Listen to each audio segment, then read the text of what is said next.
Springfield's Talk 1041. Hey, everyone. Welcome and a good Thursday morning. How do you do?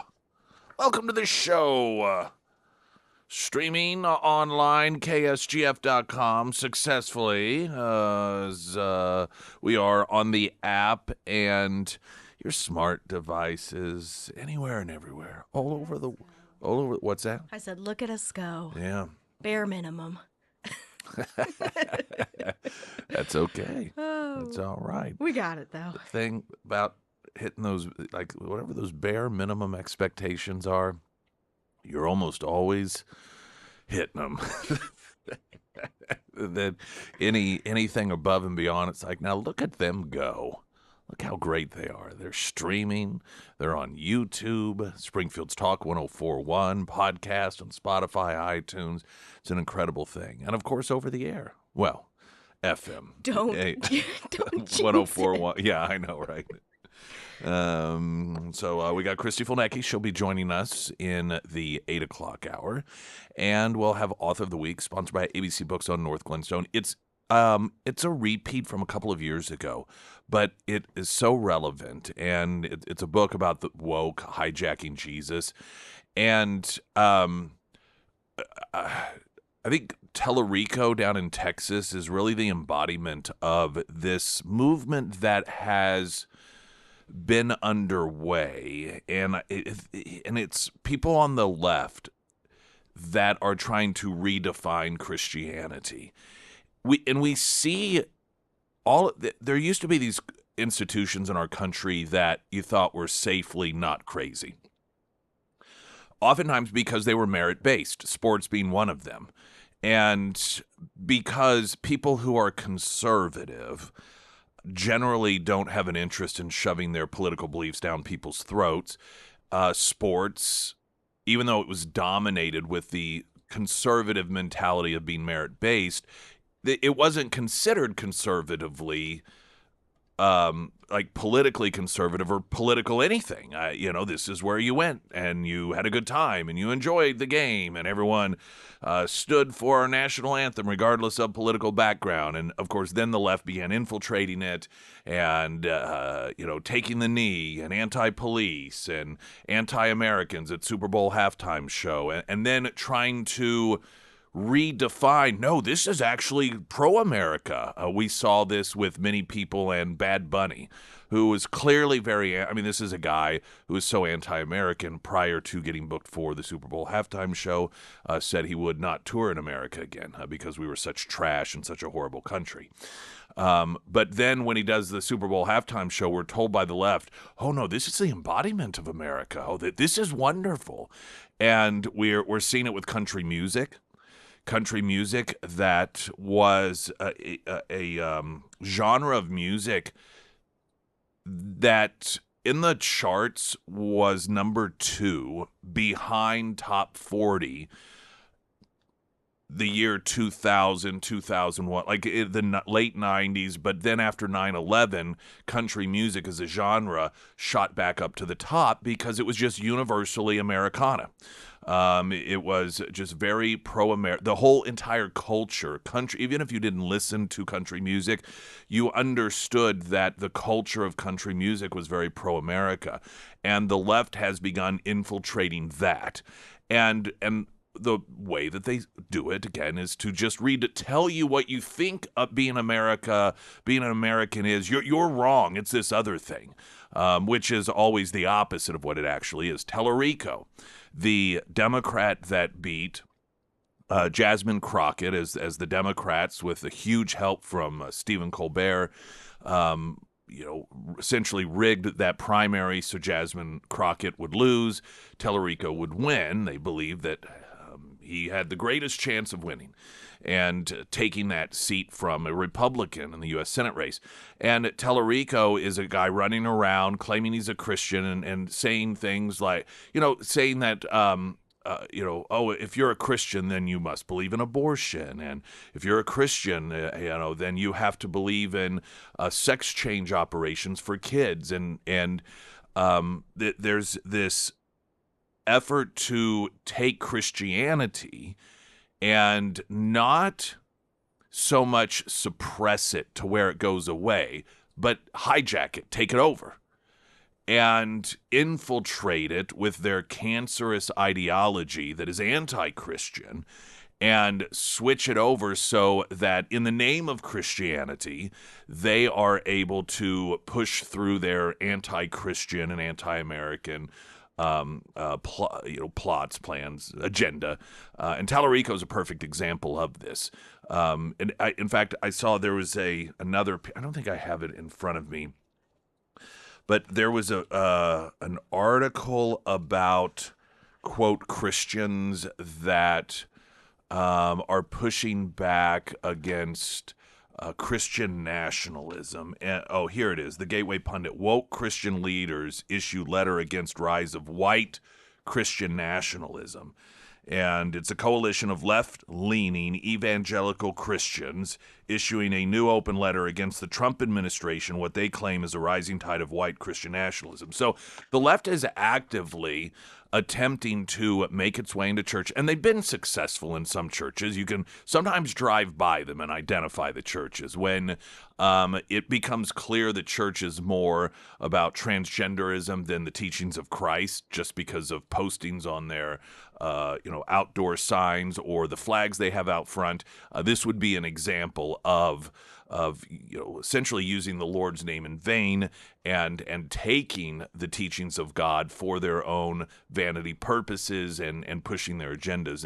And as this is gaining momentum, I thought it'd be a great time to revisit that author that we had some time ago that was warning about this. It was, I think, 2023, when we first interviewed Jason Jimenez, the author of that book. And so we're going to do a repeat of that just because I think it's very timely.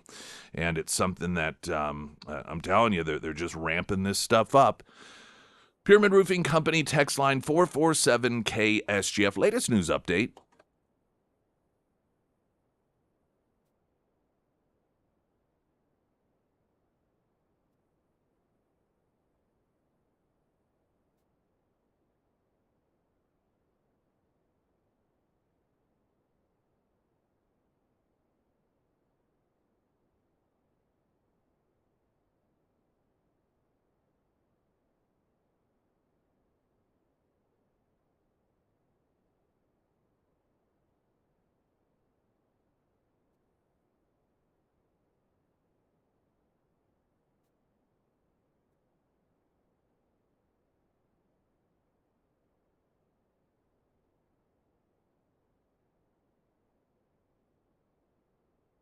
And the first alert forecast from Ozarks First meteorologist Tom Schmidt, sponsored by St. Clair of the Ozarks Home Improvements.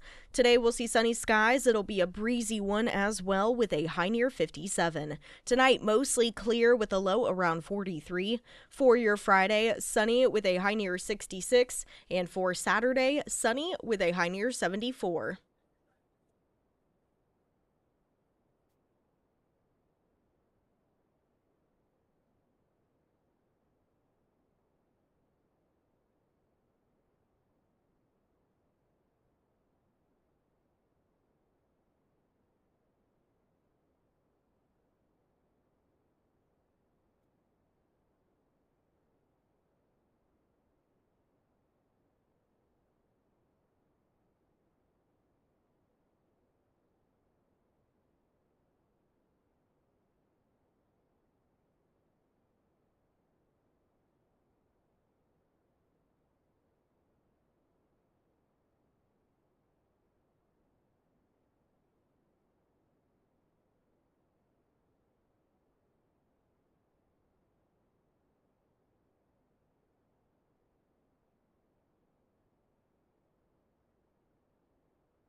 tacos. Love them tacos. I haven't been to Mexicanville in a couple weeks. We should go. We should go over there. I know I've mentioned it before as I just increasingly find myself at the store when it comes to buying chips, and even the ones that are like, oh, they just look like they're supposed to be all healthy and RFK-ish and everything. And one of them had, I swear, it was like 8 different seed oils, part of it. And talking, to folks at Mexicanville and their shells as well as their chips. It's corn, water, and lime juice. I mean, that's all that it is, straight up. None of any of that other stuff. And they do their stuff fresh daily. And I didn't know all that about Mexicanville. I never had really been a huge fan of Mexican food until, I don't know, my wife loves it. And so I found myself with the hard shell tacos. That's my go-to. I'm a simple guy. I like the hard shell tacos. You like what you like. I like, hence the fact that we have an official taco for the morning show. People are like, why? It's because I like tacos. That's why. It's pretty straightforward and simple. I wanted to share a story that the Springfield Daily Citizen has that is, the headline should just say Springfield, Missouri. And it reads as follows. The Stardust Ballroom, a dance club with live music in South Springfield geared towards the older generations, may end up closing after the company was denied a liquor license renewal this year. With a provisional liquor license granted, the business had to sell a certain amount of food in a year, and Stardust fell far short of the $50,000 threshold this past year, according to city officials. The owner of the Stardust, Mark Burgess, said the non-renewal came as a surprise, and he's not sure if the company will be financially viable without some way of selling drinks for the event. Quote, at this point, we're probably going to have to shut down in the near future as the income won't support it without the additional revenue from alcohol, nor does anyone want to come to our facility without being able to enjoy a glass of wine or a beer with their dancing. Burgess owns multiple companies in Springfield, including Oz Air, the Ozarks Lunkers, and Big Dog Deli. The Stardust Ballroom, located in the shopping center off of South Campbell Avenue near Walnut Lawn Street, opened in 2024. Burgess was the majority owner with minority partner Louis Michael, according to previous Daily Citizen reporting. The business aimed to be the source of live entertainment for seniors, with big bands and a Sinatra-like atmosphere. Burgess said when they originally opened, he thought his main clientele would be nursing home residents with planned trips from various Springfield facilities. That business model fell flat, and the business has since pivoted to more of an event center with special live entertainment on specific nights. That has meant less food sales than the business owner had expected. Upon opening, Stardust was granted a provisional liquor license from the city. Director of Finance David Holtman said in an interview, Stardust had to apply for a provisional license because the business was located within 200 feet of another business that held a liquor license. Chapter 10 of City Code lays out provisional liquor license clearly. If there is a business that holds an active liquor license within 200 feet of the establishment, the company may be granted a provisional license if it meets certain conditions. The company can operate as a restaurant, grossing a minimum of $50,000 in food sales per year. It may also operate as a general merchandise store, which cannot sell liquor or beer by the drink. In Stardust's situation, a provisional license was necessary because the business is within 200 feet of both Marty's Sports Bar and Chipotle Mexican Grill, both of which carry a non-provisional liquor license, Holtman said. Burgess admitted Stardust fell below the $50,000 annual food sale threshold. He does dispute, however, that Stardust is within 200 feet of Marty's. Quote, we went over and measured just out of curiosity and come to find out we're not within 200 feet of Marty's Sports Bar. Holton said the city doesn't agree with those measurements. Holtman said the city offered to have a survey team out to the property to get a professional measurement. I'm sorry, I have to stop here. Is that not just government? Well, hey, we used a tape measure and we measured. They're all pretty consistent. You can get right across the street, there's a Walmart. You can pick up a tape measure. Well, now we're government. See, now we can sit out and we'll sit. We can't trust that. See, we'll have to send out. We'll take some bids, perhaps, and maybe we'll set up a committee of hand-picked individuals to interview and then to discuss which of the bids should be taken from these measuring experts that can get a team together. And then 6 months from now, we'll get it on the calendar for them to come out and to, as professionals as a team, to do the measuring. Is that not government? So Holtman says the city doesn't agree with Burgess's measurement and that the city offered to have a survey team out to the property to get a professional measurement. I mean, I can't even believe that they let standard citizens buy tape measures when you think about it. Having just non-professional measures running around with tape measures, and can you believe rulers they give kids in school? I mean, it's the insanity knowing what it takes to actually measure something.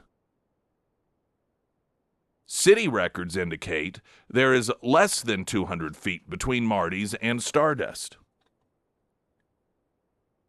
Chipotle, the other business that is said to be within 200 feet, has an active liquor license, but doesn't even sell any alcohol. Holtman of the city of Springfield said the problem is then we have Chipotle on the west side that's within 200 feet, so it kind of makes the whole point moot.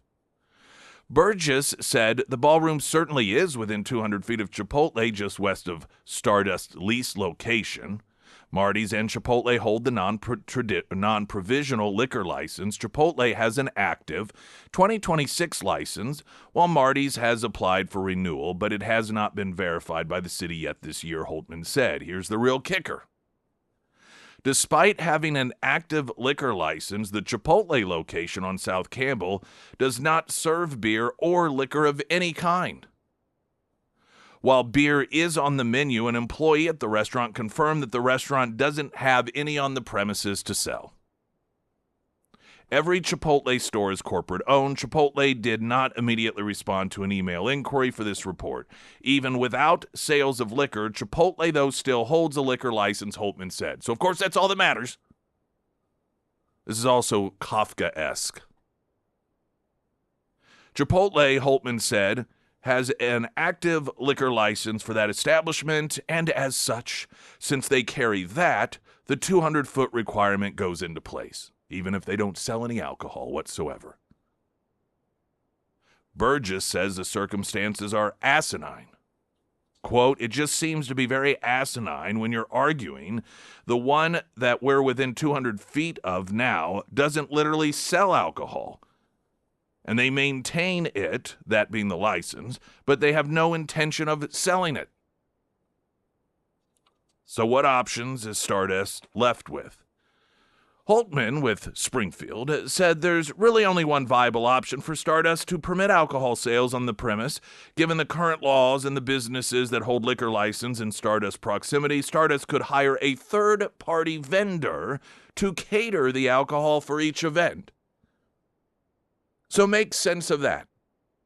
Oh, no, it's not a problem with them having alcohol or the ability of their customers to buy it. It's just because of the, quote, rules set up, you have to have a third-party vendor come in and do it. Now, why are any of these rules in place? Why 200 feet, not 150, not 100, not 300? Who cares? It's government. It's Springfield. They can do what they want. Who cares if they, what difference does it make if they don't actually even sell alcohol? Well, those are the rules we put into place. They don't make sense. Well, but they're still the rules. See, they're here in the rule book.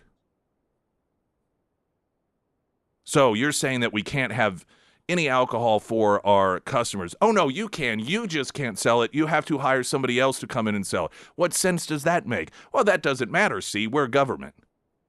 And we're Springfield government. It doesn't have to make sense.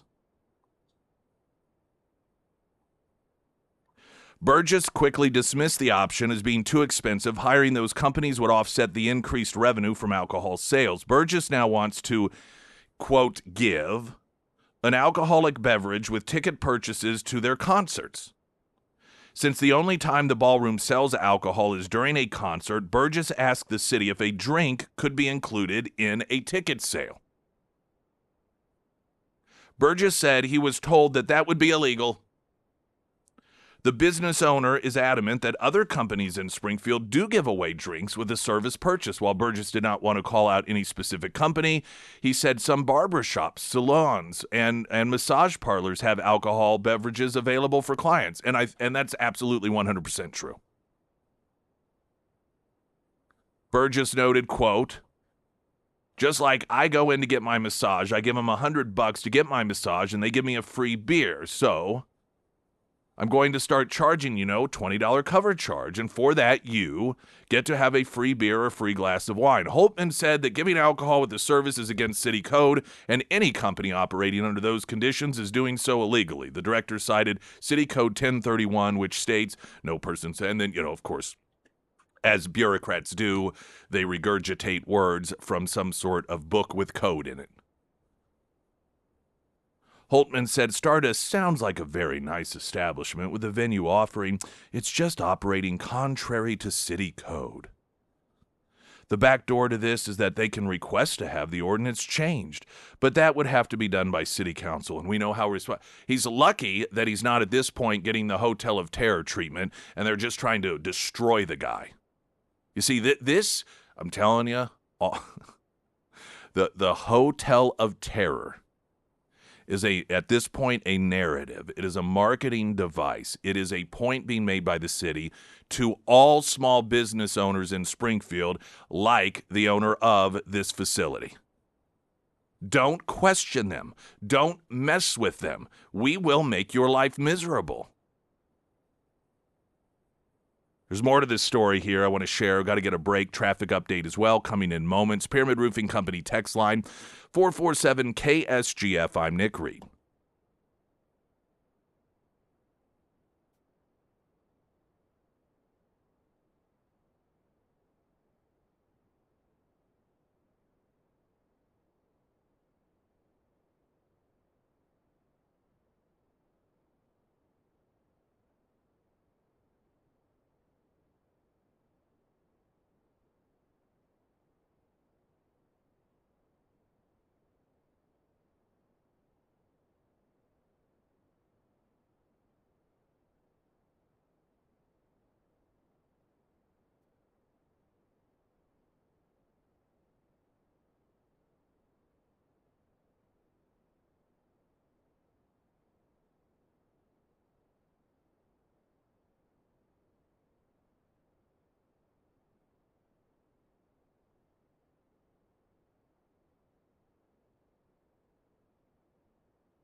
Springfield's Talk 1041, the first alert forecast from Ozarks First meteorologist Tom Schmidt, sponsored by J&S Automotive. Today we'll see sunny skies. It'll be a breezy one as well with a high near 57. Tonight mostly clear with a low around 43.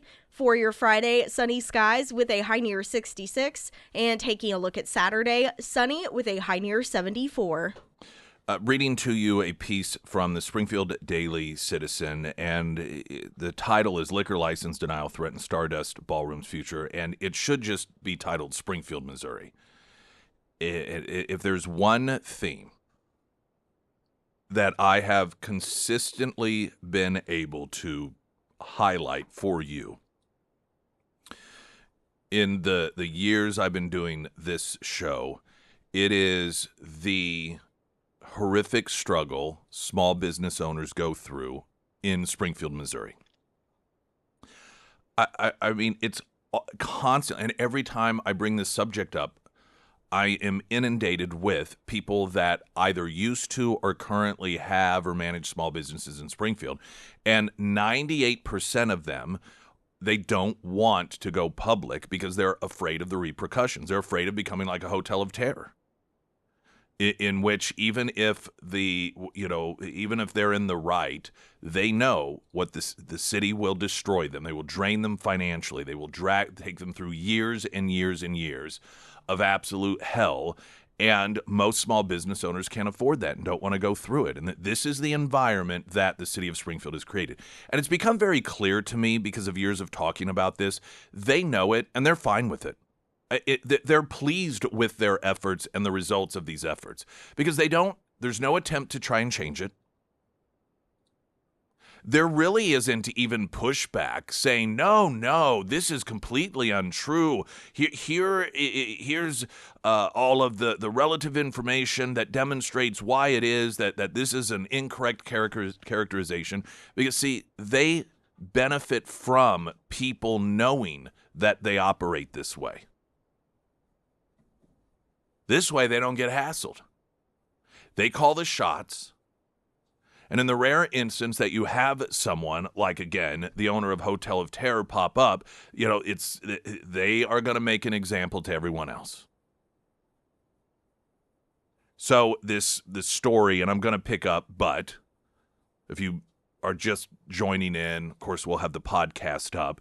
But the Stardust Ballroom, and it was initially set up. It's in that sort of strip mall area, Walnut Lawn and South Campbell. And, there's a Hudson Hawk there, and sits back behind that. There's that Lucy's Chinese place, and so it sits back there. And, of course, the city of Springfield has all these completely arbitrary rules when it comes to this stuff that can't be explained.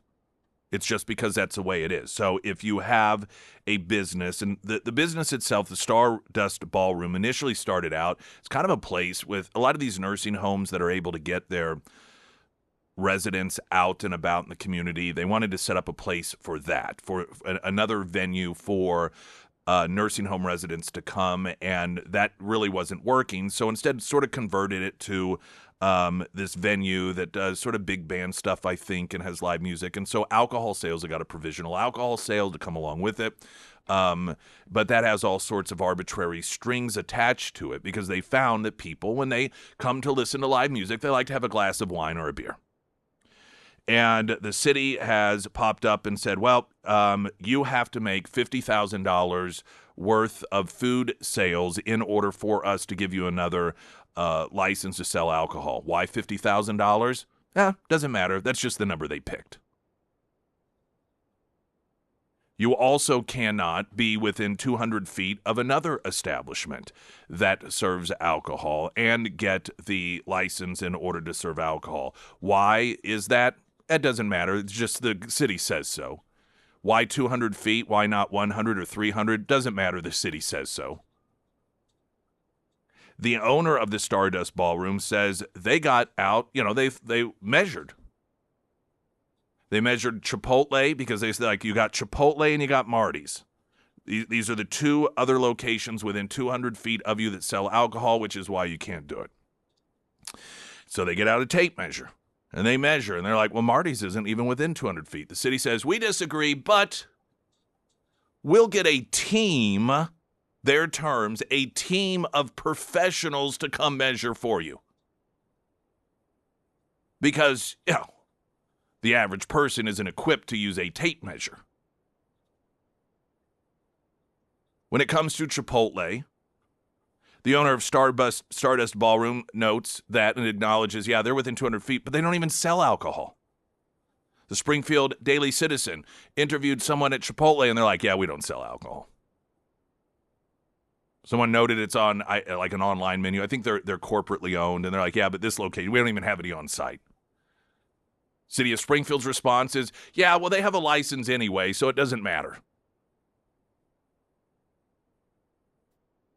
So the owner of Stardust Ballroom is like, so we're screwed then. We can't have alcohol sales here because of all of these completely arbitrary rules.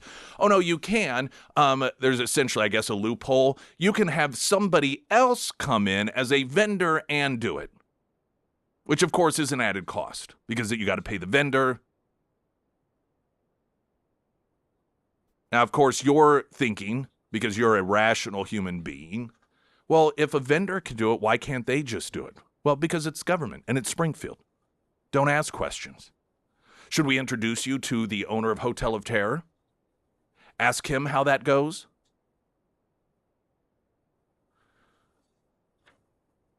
So what options is Stardust left with? All right, so that's where the city said, they can hire a vendor to do it because somehow selling alcohol as a vendor negates all of these other rules.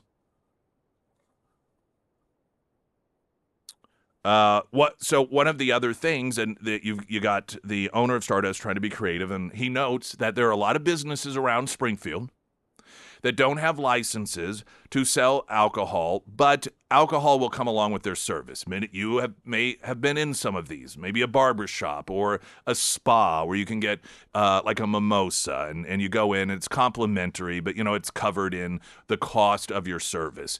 And so he's like, I'll just do that. The cost of tickets to come see a live big band or something, that will include a couple of drinks. So he's like, no, you can't do that. That's against city code. When he noted lots of businesses do this, he was told, still, they're not supposed to. Oh. Now, let me tell you a little bit of secret here. I can guarantee you, we saw this with COVID lockdowns. The reason so many businesses in Springfield are allowed to get away with this is because there are the movers and shakers who utilize those facilities. That the in-crowd, the elites of Springfield, be they members of the council or be they chamber people, all of these sort of interconnected folks, they like to use these sort of higher-end spas or massage parlors or barber shops or where you can get a whiskey or a cocktail as part of your overall experience. And because that's something they use, they let them get away with it. This is the same thing we saw with COVID when churches, you'd go to jail if you went to a church service, but you could go to a liquor store and a strip club. That was perfectly fine. This is how elites behave. Winners and losers. They pick the world that they live in, the people that are part of their circle, that, they all get a pass, a wink and a nod. Just don't advertise it. It'll be just fine. Don't worry. We won't do anything about it.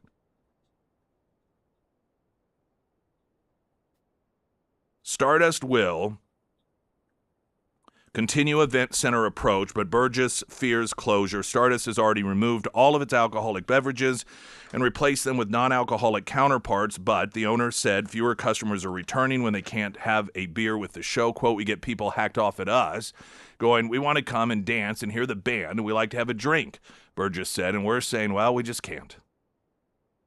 Stardust is finding that even regular customers do not want to come for a show without being able to have a beer or cocktail. Simply put, the license renewal denial is killing revenues on multiple fronts. Burgess fears it is only a matter of time before the business is forced to close. Quote, I can't maintain and support it. If customers can't come and hear the bands and have a drink, they're probably going to stop coming to hear the bands. Closing Stardust is a very high possibility. Like I said, this article should just be titled Springfield, Missouri. When I first started doing the show, which will be 16 years in just a few weeks, by the way. Crazy. A story, so I'd have a small business owner reach out to me. I remember the very first one. And it was just sort of a happenstance situation. It was a local restaurant. It was so local, the owner was in there every time as sometimes the only employee. It was a pizza joint. And I'd go in there once a week or so and chat with the guy if he had enough time to come out. Every so often, he'd get a young employee in there and have him trained, and so he'd have a little bit of time to chat. And I remember him telling me about the fits he was having with local government, because one government entity, and I don't remember if this was city versus county, county versus state, what the situation was, but there was one government entity that came in. It had something to do with exhaust, something to do with the ovens, and that government entity came in and said, hey, you have to do this alteration. It was going to be thousands of dollars. Because if you don't, and you have this much time to do it, then we will have to shut you down or fine you this much a day, whatever it was. Again, this was probably 15 years ago that this was relayed to me. And it wasn't just a very short amount of time later, a separate government entity came in and told him the exact opposite. It was a different jurisdiction. And when he said, well, no, I was told I have to make this alteration, otherwise it'd be shut down. And they said, no, quite the contrary. If you do that, that will require us to shut you down because of regulation, this, that, or so forth.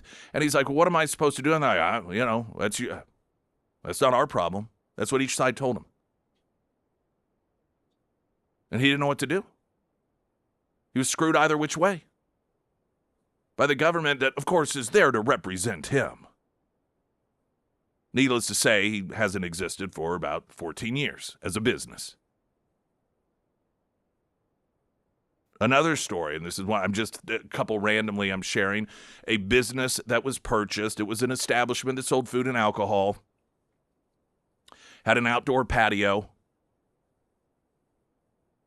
And in order to get the liquor license, this was City of Springfield, one of the divisions of government that came that had to give approval and sign off, told them, oh, this outdoor patio, it's in this fire zone area, and so you have to tear it all down. I was actually sharing this story probably about 6 months ago, and the person who owned the company that was responsible for tearing it down, he goes, oh, I know exactly what you're talking about. It was my company that they hired to come tear it down. And it was several thousands of dollars that they had to do, but they had no choice. Alcohol is a pretty big part of their sales. When they noted, they're like, well, how did this was here, we bought this way. This was here before, it was approved before. I don't know what to tell you. See, city says it. Government, Springfield says it. Doesn't matter whether it's a contradiction. They don't have to answer to you. So they spend thousands of dollars to tear it down, losing real estate. It was a popular area. People like to come, sit outside there, particularly if they were smokers. Wasn't a couple weeks later, somebody, I think it had to do with fire, but I could be wrong, from another division of government that had to come and sign off on approvals, just made the offhand comment, oh, hey, I see that you guys got rid of the outdoor patio. Man, my wife and I loved using that. And they're like, well, we were told we had to because it violated this code. And he goes, no, it doesn't. It doesn't at all. That's my department. That's not a violation at all. You didn't have to tear that down. No recourse. What are they going to do? Go to the city and complain and get the Hotel of Terror treatment? In the beginning of these stories would pop up and business owners would reach out to me or some would tell me, sometimes it's as simple as, oh, their lease is up in one location and they just decided to move out of Springfield because it's too much of a hassle. That's another specific story. I mean, they're all in my head. And I thought, oh, you bring these to light and the city would be embarrassed. The city would be like, oh boy, people are finding out the way that we act. We better stop doing this stuff. No, doesn't make a bit of difference. And it's one of the problems I've long had with the Chamber of Commerce, and I know that, they might argue, well, that's not really what we do, but you just think of the Chamber of Commerce. You have all these local small businesses, and they pay dues to the Chamber, and you would think that there would be some entity, if not that one, that has a relationship, has some leverage over the city to put a stop to this. You would think that a mayor, a newly elected mayor, who used to be a business owner in Springfield would, get it. In fact, I know some of the small business owners through Springfield had some hopes that the environment, this hostility towards businesses in Springfield from the city, might change with a mayor who started a business, Mother's Brewery, here in Springfield. Nope. In fact, under that mayor, though perhaps not at his direction, but he certainly hasn't stopped it, has been this renewed push to destroy the Hotel of Terror. I mean, at this point, I still bring these stories to light because I think it is important for people to understand the severe damage in the anti-small business environment that is deliberately created by the city of Springfield. But there's clearly no interest in changing it. There's clearly no one in a position of authority or influence inside or outside the city that has either the ability or the desire to change it. And I'll continue to bring you the stories, and we'll continue to watch people. One of the reasons that the city hired the Republic city manager, David Cameron, was because it had the city has been dealing with a lot of sort of pushback on how it is that all these other cities, Republic being one of them, managed to continue to get all these businesses coming in, and Springfield's missing out on it. And, they're trying all these different workarounds, like, well, maybe we should change the referendum process so that citizens can't override this and that. And they just refuse to acknowledge the ultimate, that they are the problem. You can bring in a new city manager who presided over massive growth of businesses in Republic, but if you still treat business owners like this in Springfield, it ain't going to make a lick of difference. Other than you might be able to, through tax incentives, lure in massive companies like Republic did with Amazon. But that doesn't do anything for the small local business owner. And it's a further demonstration, unfortunately, that if you're going to have any sort of pull or clout, or what appears to be the only concern that the city of Springfield has is losing out to the massive international corporations, while, somebody that is some schmuck in Springfield that wants to provide a nice place for people to come, have some wholesome entertainment, goes through hell just trying to have a venue here in the city of Springfield. Like I said, this article should just be titled Springfield, Missouri.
All right, we're going to get another traffic update here real quick. Like, I'm going to try to hit some of your text messages regarding the latest example. And let me tell you, every one of them that gets made public, there's 100 plus more. And it may not be to the degree and severity, but I know this just because, like I said, anytime I talk about this, I get inundated, or just when I'm out and about and I talk to people that are small business owners, and it's easy to say, why don't they all just rise up? But like I said, that they know what happens to those who challenge them. And I keep hounding away and kicking on the Hotel of Terror, but there's a reason that the city is making an example of the Hotel of Terror. It's more than just using them as an example.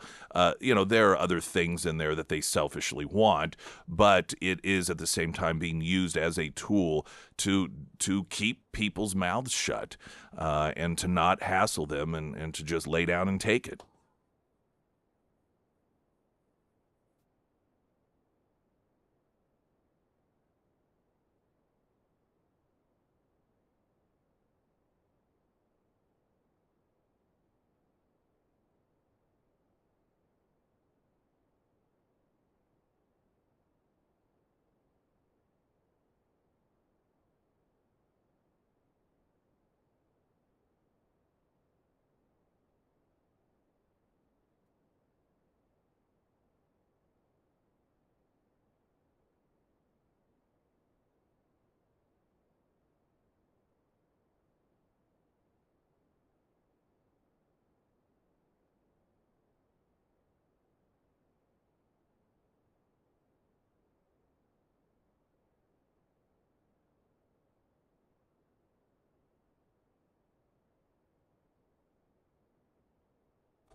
Pyramid Roofing Company text line. Stardust should start their own bartending company and just do it at the Stardust every time under those traveling licenses.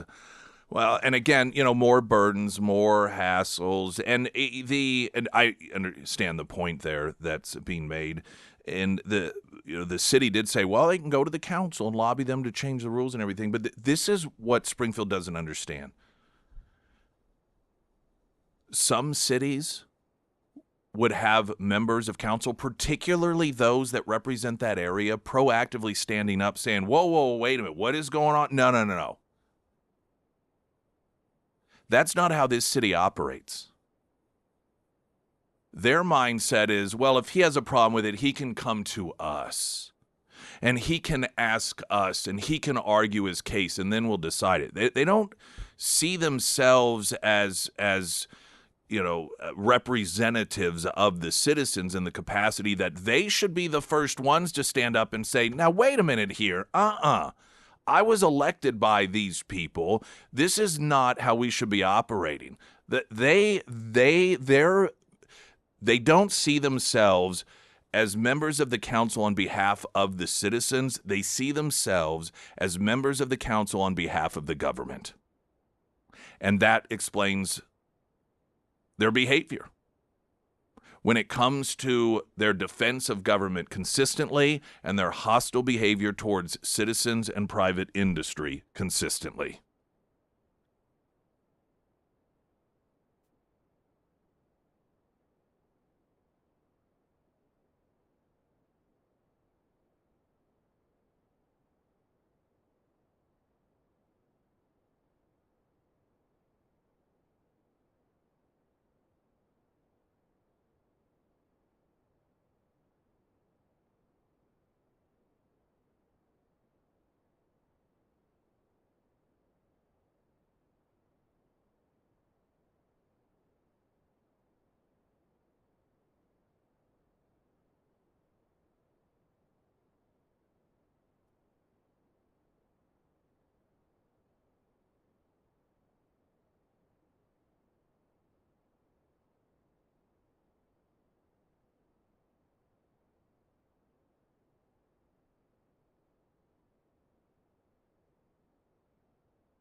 Springfield's Talk 1041. Hello, everyone. Welcome. KSGF.com. Couple things for you there. One, get signed up for Lunch Bunch with us at Godfather's Pizza. Also, Cardinals v. Cardinals, March 23rd. Springfield, St. Louis, facing off. Your chance to win a family 4-pack of tickets for that game. You can register for your chance to win at KSGF.com. I want a great homeloan.com. You got home loan needs. You need a home loan.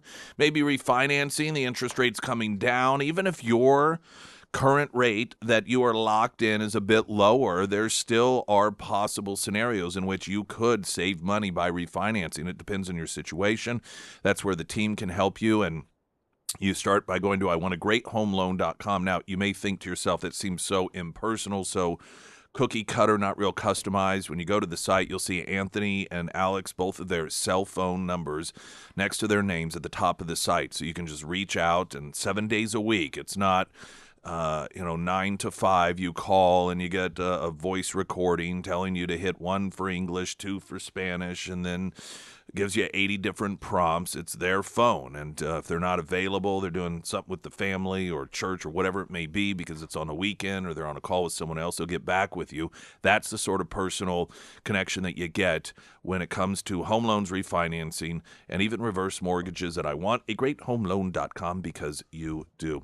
Regarding the hellish private or small business owner environment that Springfield has crafted, I wanted to share another text that came in on the Pyramid Roofing Company text line saying it's not just the myriad of ridiculous city regulations, it's the inconsistent enforcement of the regulations. I have firsthand knowledge of a business that closed for renovations for a couple of months in 2022. It needed a building inspection prior to reopening.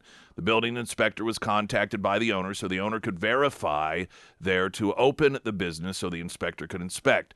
The business inspector said they were just going to drive by the business and didn't need to go inside, even though the renovations were on the interior. That business then expanded into a suite next door, or is doing so. The suite had a similar business that closed the first of this year. The owner called the city to schedule a building inspection prior to the opening. 2 inspectors came, identified several violations of city code in the area of expansion, none of which were changes to the new occupant made. These were all changes made by the prior owner that had been approved by the city of Springfield, the city building inspector, before the business license was ever issued. There is a stop work order in place now, and a possibility of the new occupant incurring $20,000 plus expenses to open. And yeah, a lot of it is the inconsistency. And like I said, the city will scratch their head and they'll hire consultants and bring in some new city manager, all trying to figure out why it is that we have a hard time when other cities have all these new businesses coming in and opening, why it is that businesses leave Springfield instead. And it's pretty simple. You know, I've said for years now, if you want to know why it is that this is not considered by business owners a business-friendly environment, maybe you should ask some of the business owners. But what, of course, is in the mindset of the city is the business owners are the problem. They are that they don't know. They're not experts. We'll hire experts instead to tell us, as opposed to listening to the actual business owners. So frustrating. Are you looking at me? Yeah. Hi, everyone. This is Christy Fulnecki. It's Christy Fulnecki, everyone. I'm just sitting here. Well, you were on this council for a while. Yeah, I was going to say, I have one or two things to say about this topic. It's just amazing that... you wouldn't even believe the stories. I've had the opportunity to live in a number of different cities, and to just, it's a culture, it's a mindset. And I have been in some cities or adjacent to some cities where if there was a problem the business was having, that it was unnecessary or just whatever, the first people to stand up and say, hey, we're going to get involved and take care of this would be the council members, or at least the council members that represented them. And it's a totally different mindset of the difference between members of council who see themselves as a member of the community and the members of council that see themselves as members of government. Yeah, right. And yeah. the city of Springfield, the culture and mindset is we are here to rep whatever the city government needs, we'll make sure it happens. Whenever the city government needs, like for example, when the city government wants a new convention center, it's our job to make you understand why you need to approve Well, it. That's the difference in attitude, and that's why you see these results in Springfield. and people wonder why you have city council members that don't, advocate for their constituents. Is because look what happens when they do. They Yeah. go after you for 4 years. Oh, sure. So, I mean, you're supposed to be able to, speak up and be independent and advocate for business owners, advocate for less regulation. But, obviously you're punished for it. It's such a shame because, I have clients that, and it happens, with the city of Branson also. And one of my clients is a developer in Colorado. And believe it or not, we have more regulations in our two cities here in Springfield and Branson than a lot of the cities in Colorado, which you would think, well, that's kind of bizarre. How can the building codes be more strict here? It's great for surrounding communities that want to take advantage of it. Yeah, right. I mean, and I think Republic is an example. Republic used to have a reputation, and it was deliberate, of being very difficult to start a new business in. And it was just known that at the time, that's how the people who were elected and ran Republic wanted it. They did not want what is happening now. Yeah. And a lot of people don't want, a lot of people who live in smaller communities that are satellite communities, they move there because they like it that way. They like being quietly off to the side, not a lot of things going on, not a lot of buzz. It's like people who move out in the country. They move there for a reason. And the people who, 12, 13, however many years ago that ran, and I knew this because I talked to a lot of people, and there were a lot of businesses that tried to open in Republic, but they gave up because it was such a hassle. And that was deliberate. Well, then, a new mayor came in and a new mindset came in that was the opposite. And that's when you started to see this explosion occur with all of these new businesses opening up. And that's just the difference it makes. And so when you have that mentality and attitude, if you do want new businesses to come, having an anti-business environment like in Springfield, it's great to have that as a neighbor, because then whenever you're looking to open a business and you see the massive population that's in the area that are potential consumers, and you're trying to decide where to go, and you're a smaller community, you can really take advantage of how bad it is in Springfield, and then they come to you. Yeah. So that's the upside if you're a smaller community that wants that increase in development. Yeah. I mean, and you really have to have city council put pressure on the staff, because it's a totally different mindset when you're dealing. It's very frustrating for developers, small business owners, and architects, as I deal with all the time. And they go into these meetings or have meetings with different cities, in our area, and they just get so frustrated because I'm telling you, it's like two different countries communicating, because you're dealing with bureaucrats who don't understand, time is money. Just tell us what to do. I mean, I can tell you the number of times we're in meetings. Just tell us what to do. We'll do whatever you say. Right. Well, I know. no, you have to submit everything and spend all this money, and then we'll tell you whether it's right or wrong. I mean, in the past 6 months, I've had so many conversations. I'm like, you know what? If you just make it business friendly and you just work together. I mean, and that's what Trump always said, how frustrating he was trying to develop. But now look here, they get out this huge book. Now here's City Code 812.675, and it says this, and it's... Well, and it's confusing because, like you were saying, sometimes you'll buy a business and something's been approved, but they're like, oh no, the codes have changed. So if you're going to remodel, now you have to get up to the current code. And nobody wants buildings to be unsafe or anything. I mean, that's not it. Yeah, it's not like we're some third world country where buildings are constantly falling on people and people are dying, and they're like, well, we need this to occur. We're not. That's not the scenario. Yeah. So I mean. But the thing some of the rules and regulations are so dumb. It's just the mindset. I mean, you're dealing with entrepreneurs versus bureaucrats. So, I mean, somehow someone has to make those people communicate. Right. And it's usually your elected officials that are supposed to advocate for you. Yeah. But there's so much groupthink with public officials. There's so much groupthink that nobody wants to speak up and help people. And the groupthink, benefits the citizens if that group think is, hey, we're here to represent the citizens. Yeah. But like I Oh, said, that's what's I've gonna been happen with cities. well, and like I said, Yeah. I've been in some communities where at least there's a degree of that. And like I said, because the council members would want to be seen, they would, even if it was for their own reputation or their reelectability, make a point if they had a business that was having a hassle with the government, they wanted to be known as the one that came in and fixed it. They Yeah. wanted to be the one that had the small business owner go, let me tell you what, when I was dealing with this hassle, I didn't even have to make step one. I was contacted by my council member saying they heard about this and they wanted to help me take care of it. But that the mindset of council in Springfield is that they work for the city.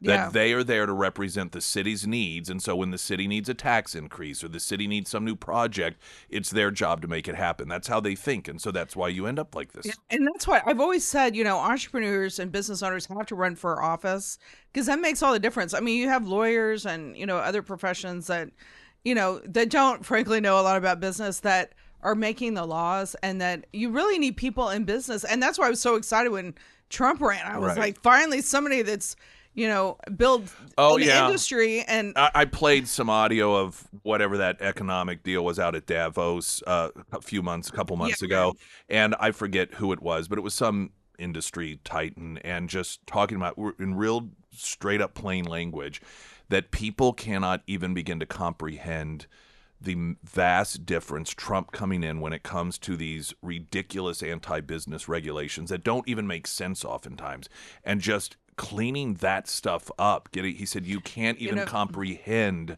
the massive difference that makes for people who are business owners. I also, with having my law firm, I had a construction company for, I guess, 12, 15 years. I forgot that. Yeah, I had that, and because we did a lot of state projects, and I've spent of my career 30 years basically helping people do business with the government. I mean, you would think, obviously there was a huge need, but I that's what I've done my whole career, is help people do business with the local, state, and federal government. You need a degree in trauma counseling to go along with it. We've got to get a traffic and news is standing by, weather as well, as we continue. Christy Fulnecki with us this morning. I'm Nick Reed.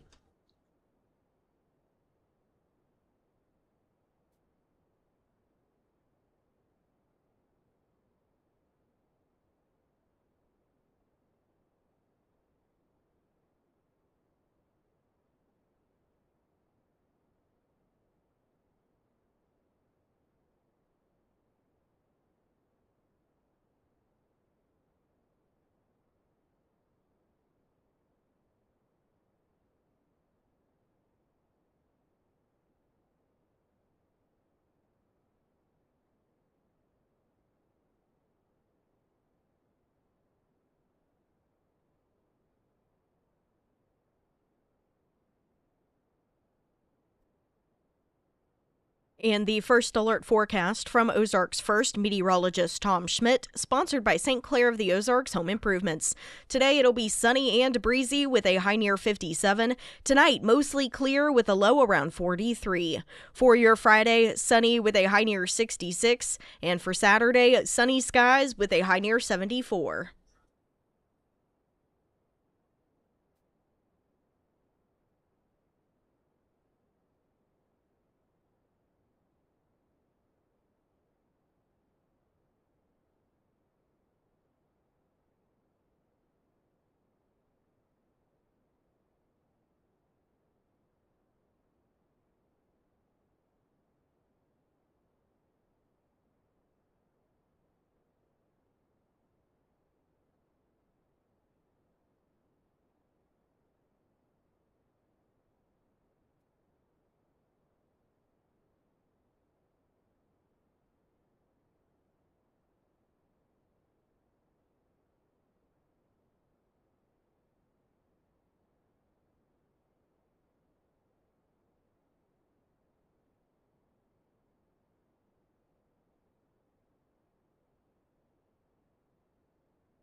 Ozarks elder law has been talking virtually the whole show about just the horrors of government and the lack of any sort of empathy or compassion for people, largely by those, particularly in Springfield. And when it comes to what happens to your property or who makes medical decisions for you, should you be incapacitated, government's the one that steps in and does it if you do not have that stuff locked down in legal documents. And one of the, I think, biggest misunderstandings people have is, well, I'm married, so by default my wife or my husband legally gets it. No, that is not the case. Now, oftentimes hospitals will defer to the husband or wife, but that is not a legal obligation unless you have all of that in legal documents, and not download off the internet for $200. You have to have real attorneys that know what they're doing. This is where Ozarks Elder Law comes in.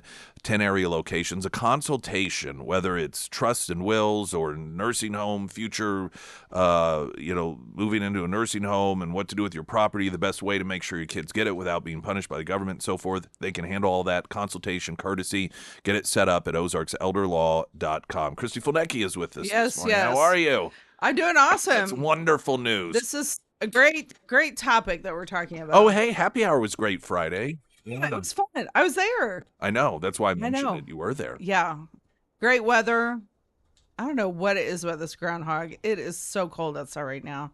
But anyway, yeah, it was a great crowd, and you Native it was so Americans, nice. You Indians, and your mystical animal. You cannot see me on a horse out there riding through the Great Plains with the Comanches. I'd be like, why is it so cold? It's the Ritz-Carlton. Why is it so cold outside? I can't believe it. Christy's like, groundhog see shadow. Jeez. Kiki the Comanche needs a bed. I am not sleeping on this ground. I'm telling you. No TP for you. Yes. You need 5-star presidential suite.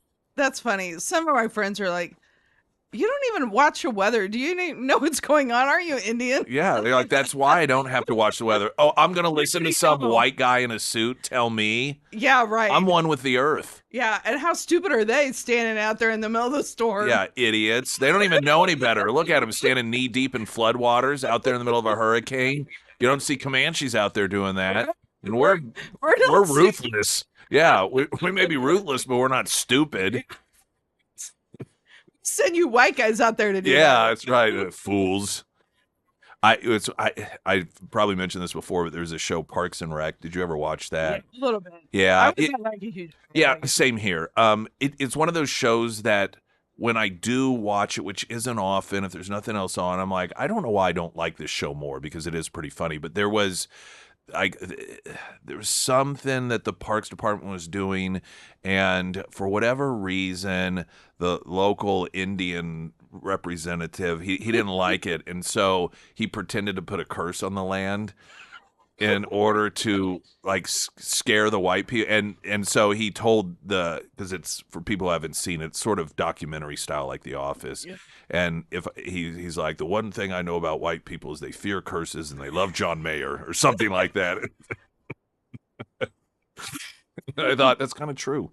Oh my gosh, that's awesome. Hey, I saw this story and I watched the clip of it. Someone posted it on social media, and it was pretty funny. So this is the headline in the New York Post. Hillary Clinton scolds husband Bill after he nudges her into busy New York City intersection. Quote, don't do that. And that is pretty much what happened, too.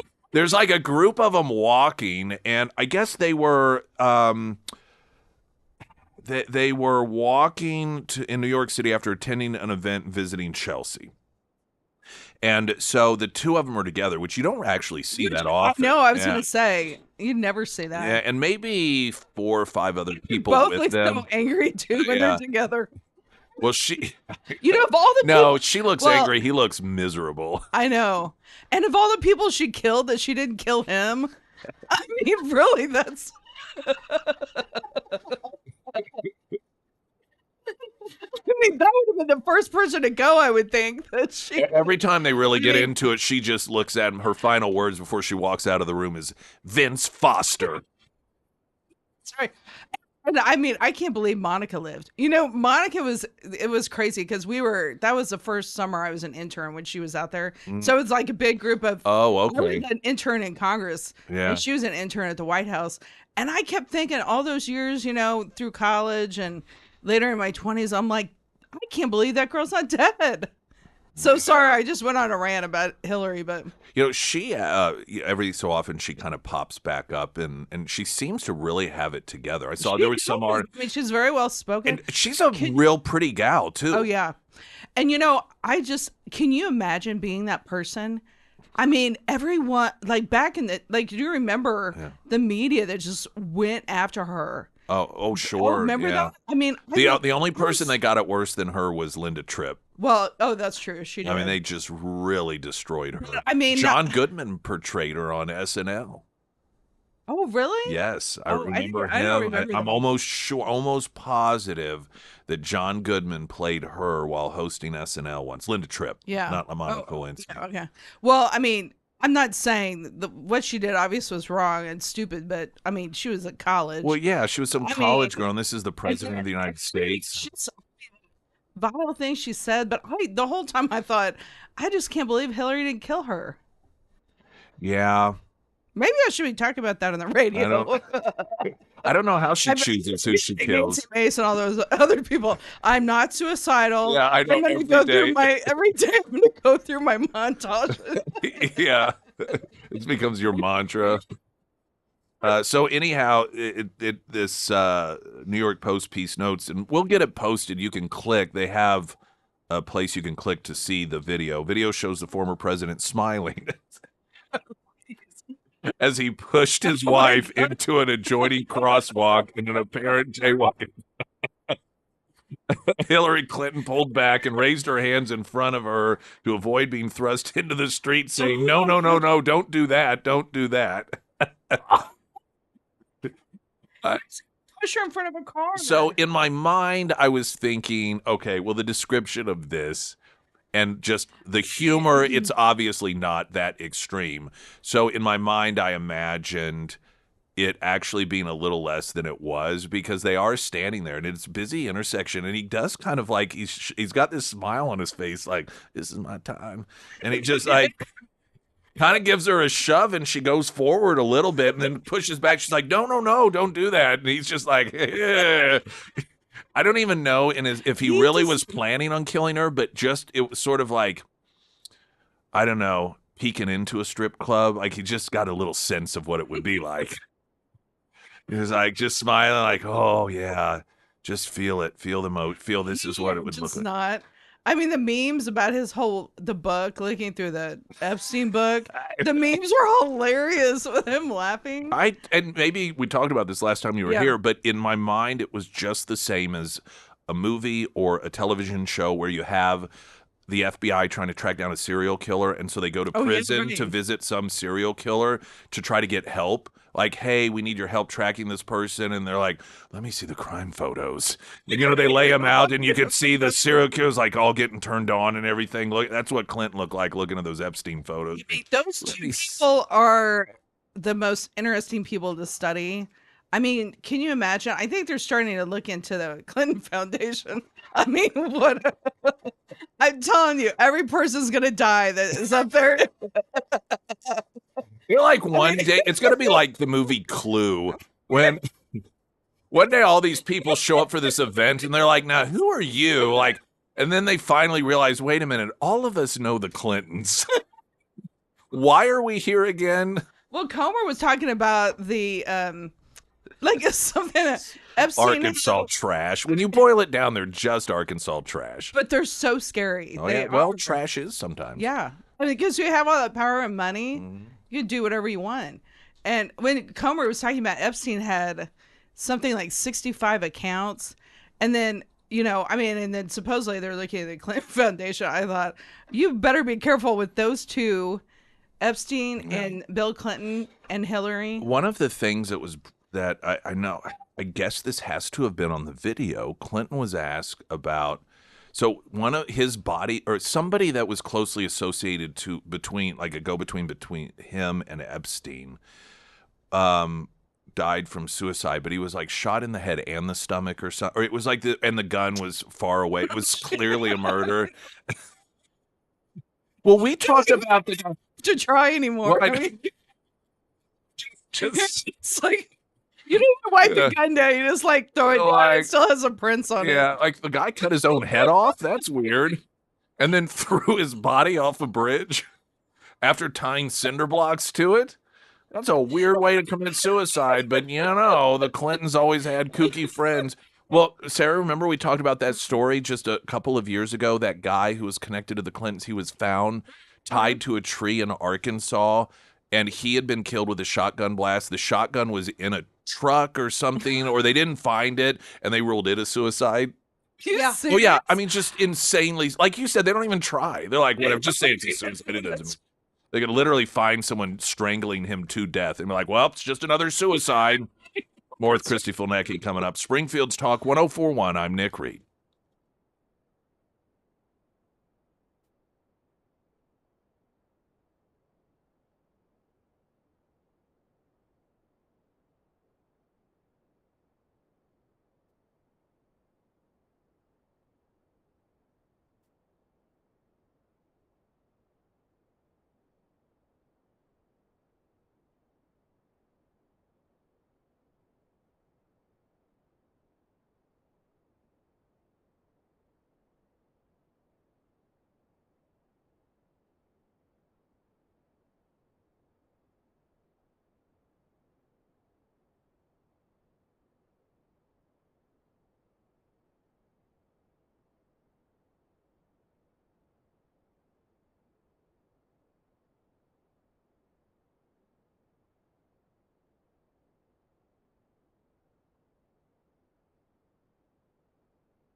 Springfield's Talk 1041, the first alert forecast from Ozark's first meteorologist, Tom Schmidt, sponsored by J&S Automotive.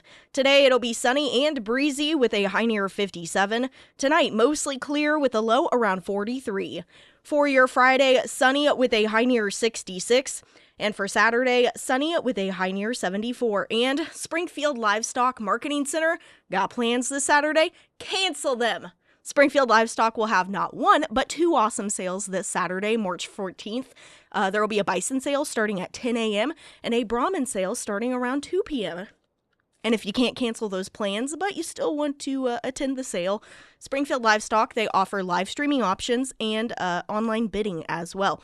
They use what is called DV auction, so make sure that you are registered and you are all ready to go before that sale. Now, if you haven't been out to Springfield Livestock Marketing Center, it is pretty easy to find. It's on the outskirts of Springfield, right off of I-44. Pretty easy access on and off the interstate. Once again, that sale will be upcoming this Saturday at 10 a.m. Christy, you have land.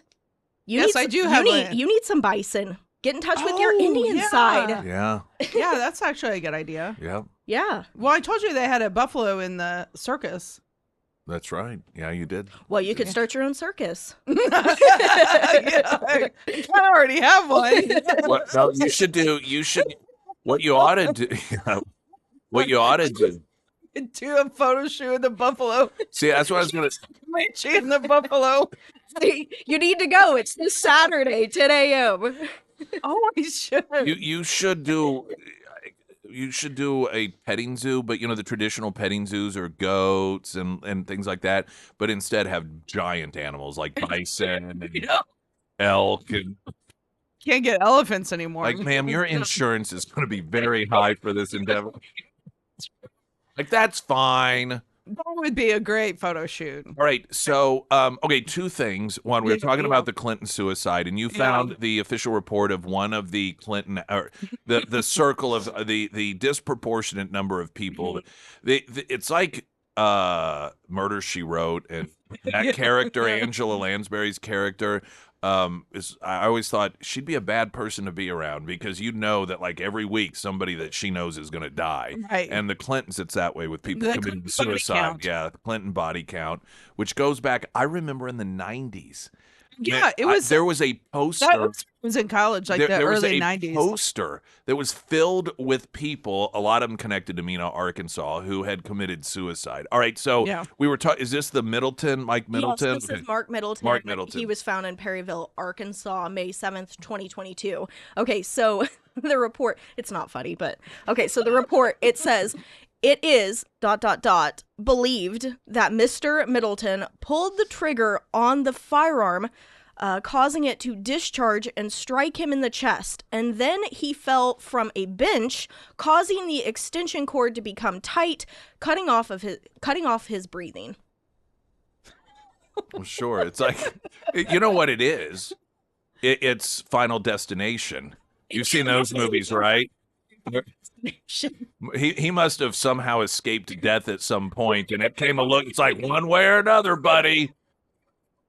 All right, so okay, so here I got a message from Congressman Burleson, and he shared the following. Okay, so he's talking Mark Middleton. He was the same guy who signed Epstein in to the White House, according to the White House log, 17 times. And Congressman Burleson had shared this information at Lincoln Days, if I remember correctly. And so he says when Congressman Burleson asked Bill Clinton about Mark Middleton, because he asked him about this. Oh, I didn't know that. Yeah. He didn't know anything about the reason for any of the visits. Like, he had no idea. The 17 times his guy signed Epstein, like, I had no idea. He knew nothing about the visits, he testified. And Congressman Burleson said, I asked the president if he thought there may be any reason whatsoever that it may have been more than a suicide. And the president said he had no knowledge. Yes. So he was lying. He was lying. Did you ask Hillary? I do not recall. Yeah. I do a lot of depositions. So a lot. Yeah. Well, I mean, and Vince Foster and that whole thing, because there was a whole thing with the travel office or something I remember going on. And yeah, You're right. Do you remember that? Well, Yeah. and after he was found dead, his computer had been taken out of his office. That There- one was very suspicious to me. I mean, because he was not that attorneys don't commit suicide, but he was an attorney Yeah. and White House counsel and stuff. I mean, out of anybody, I thought that was very The suspicious. thing I remember most about all that is there was I don't remember his name, but there was a congressman who was an older congressman, and he was really hell-bent on proving that Vince Foster was killed. He didn't commit suicide. And for whatever reason, something in the report, it must have had something to do with like the wound. And I just remember, in order to demonstrate, this Republican member of Congress, to demonstrate that the official story of suicide didn't stand up, he like had a watermelon and he would shoot it with some sort of gun to show what would have actually happened to his head or something. And I'm thinking to myself, dude, even if you're right, this is not, you're not winning credibility doing it this way. The only thing he could have done to make it better was like put a wig on it and draw eyes on it, so just so you get a better idea of what's going on here. Well, I remember back then, like, the whole conversation too was like, why are they still together? And everybody would always speculate because their I'm talking about the Clintons. Oh yeah. Their personalities are so different. I mean, and like you're saying that Congressman Burleson was saying about, how he lies or whatever you said last week, and then she's a witch. But I mean, if you just think of two people, his like personality versus hers, you would never very think that different, those very- two people would be together. No, that's true. All right, want to get traffic, and then Okay. we have an update. So I talked earlier in the week. There's been a lot of Springfield stuff going on. The Missouri passed a law some time ago. It's illegal to utilize your cell phone while driving, even if you're Right. at an intersection. You can't have it out. You can't do all this stuff. Yet, for I think over a year, at the intersection of Kansas Expressway and Sunshine, there is a City of Springfield, a big sign with a QR code, which provides information about intersection safety as a QR code, which means you have to use it for, yeah. So I've been talking about this forever. And I finally, actually, I was stopped at the intersection, and in order to see what that QR code took me to, I had to break the law. I did it, fully admitting it. And I was stopped, though. I wasn't driving through or anything. I thought you were gonna No, say, I was stopped. Yeah. No, I ran over someone, but, but I learned about... Call my office, please. And then and then I informed the city, you need to update your body count now on the site. No, so anyway, we talked about this, and Sarah sent an email to the city asking about this. They responded to her, so we'll have that next. I'm Nick Reed.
Emily Johnson, House Theory Realty. She should be joining us tomorrow as we kick off the show at Scrambler's Friday Road Show. She's a fantastic resource. I'd mentioned briefly at the end of the show yesterday that one of her latest postings on social media is about a question that she always gets, and that is, does insurance cover old roofs? And you may think, well, I mean, I guess that's a fun fact to have a realtor that knows that sort of information. But when it comes to buying a new home, these are the things that you get in terms of information that, normally you'd get from somebody who's a roofing expert or an expert in this field or that field, not from your realtor. But that's the benefit of having her, because it's like you have a team of knowledge. And this is because she has such good working relationships with all these different industries that are involved in home ownership and home improvement. things that you may not otherwise think about when it comes to purchasing a home, about cost and liabilities. And because of those relationships she has, that's top knowledge she has. So it's just another added benefit and bonus for any home buying, home selling. Emily Johnson House Theory Realty. I talked, I've been mentioning it off and on for, I think, a year now, this sign that the city of Springfield has up. And I say it's put up by the city of Springfield because it has a QR code that goes to the city of Springfield site about pedestrian safety when it comes to intersections. And there's a QR code there. And of course, it's illegal to use your phone while driving a vehicle. And it was a stoplight, and I thought, I'm going to go ahead and see what it is. And so it did. It went where I thought it would, to the city site on safety, driving and pedestrians and so forth. And just that's typical government for Yeah, you. you're reading and you drive through an intersection and run somebody over. I don't know what that was. Okay. This applies now. Hazard. See, it wanted to actually teach me through experience. Oh, very good idea. Sarah sent an email to the city inquiring about this. And so do you want to read the email and then their response? Okay. Hello, I have a question regarding the Help Without the Hazard sign located at the intersection of Sunshine and Kansas Expressway, specifically the sign that includes a QR code.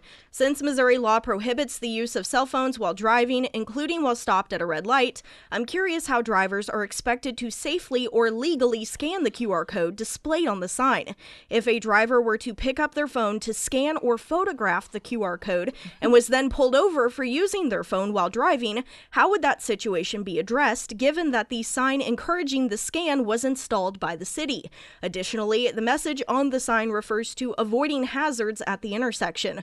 Would placing a QR code that may encourage drivers to use their phones in traffic potentially create the very kind of distraction the message is warning against? I would appreciate any clarification on the intent behind the sign and how drivers are expected to interact with it safely and legally. Thank you for your time. You want to take a guess what city response on this, or like what their angle? That it's not their fault, that it's not the city. All right, so what would? So their response is, that intersection is managed by MoDOT. I was right. Right, you got it. I got it. It's not their jurisdiction. I'm forwarding your message to them for a response. Now, I have it pulled up on Google. I guessed. I have it pulled up on Google Maps right now, zoomed into this sign that says Help Without the Hazard. It says Help Safely. It's got the QR code right underneath it in very little letters, springfieldmo.gov/help safely, and the City of Springfield logo underneath it. Well, yeah. I will be attaching that to my response. Yeah, well, but I think what they're going to say is, yeah, but it's on land that is controlled by MoDOT. So here's, I would send all that to MoDOT, and then what do we think the odds are the response is going to be? Well, managed by the city of Springfield. That sign, that's what they're going to say. That sign, you'll have to ask the city of Springfield, because the sign in question was put up by and is created by and managed by the city of Springfield. But that's what government does all that. I mean, I'm telling it's. and there are people that think government should run our healthcare. No, they shouldn't run anything. I mean, but I'm just saying, it's stuff like this is the mindset that happens to people in government. She's no longer alive. She died, this friend of mine. And she, for years, was head of a government department. And she was a Democrat, but not a crazy one. She was sort of the old school Democrat, but one of the kindest people, very kind. And she was, she's dead now. So, but she was head of restaurant food inspections for the city and county. And she once told me, and she, like I said, just one of the nicest people, would never say an unkind word about anyone. But she had made a comment once along the lines of that something that does have a negative impact oftentimes on government employees is they become completely reliant on the rules. And so they don't even think. that, and they're trained to be that way. It's not like Yeah, a right, stupidity right. that's they're sort of forced into that. Nope, the book says it. The Mm-hmm. rules say it. Nope, it's here. It says right here in city code. And even when you're like, but that doesn't make any sense. That contradicts this over here, and they just kind of shrug their shoulders. And it's like I said, Kafka, The Trial. I mean, if you've never read it before, you read it, and then you're like, oh, okay, now I see what's going on. It's total nonsense. It's detached from reality. Yeah, and people, the thing is, they don't realize, and I said this when I was on city council, and some people do that are very active in city government. You don't realize how much your local government affects you. Like we talk, on the news and stuff about the federal government all the time, but your local government sure. has such an impact on your everyday life. And so when something goes wrong, you don't have people advocating for you, you feel so frustrated. And that's why when I was on city council, I was just trying to, we had the pit bull thing. We'd have people would wear different shirts for everything because they couldn't get anybody's attention. And so it's just a shame because you need to have people in local government that care and will advocate for people. Unless they changed it, doesn't Springfield also for public comment make people wait to the very end of the meeting? Yeah. See, I was in a community once where they did it at the very beginning of the meeting because they understood that it would diminish the likelihood that citizens would show up and voice their thoughts if they had to sit through a meeting to talk for, they're told, well, you get to talk 3 to 5 minutes. Oh, but you have to sit through a 3.5 hour meeting where we're talking about building codes and this and that. And I always thought it was interesting that the city of Springfield deliberately does it at the end. Oh yeah, yeah. Oh yeah. Makes it people sit through. discourages. And Yeah, they know and what then they're you have doing. the long meetings. They know what they're doing. Sometimes you'd have hours long meetings.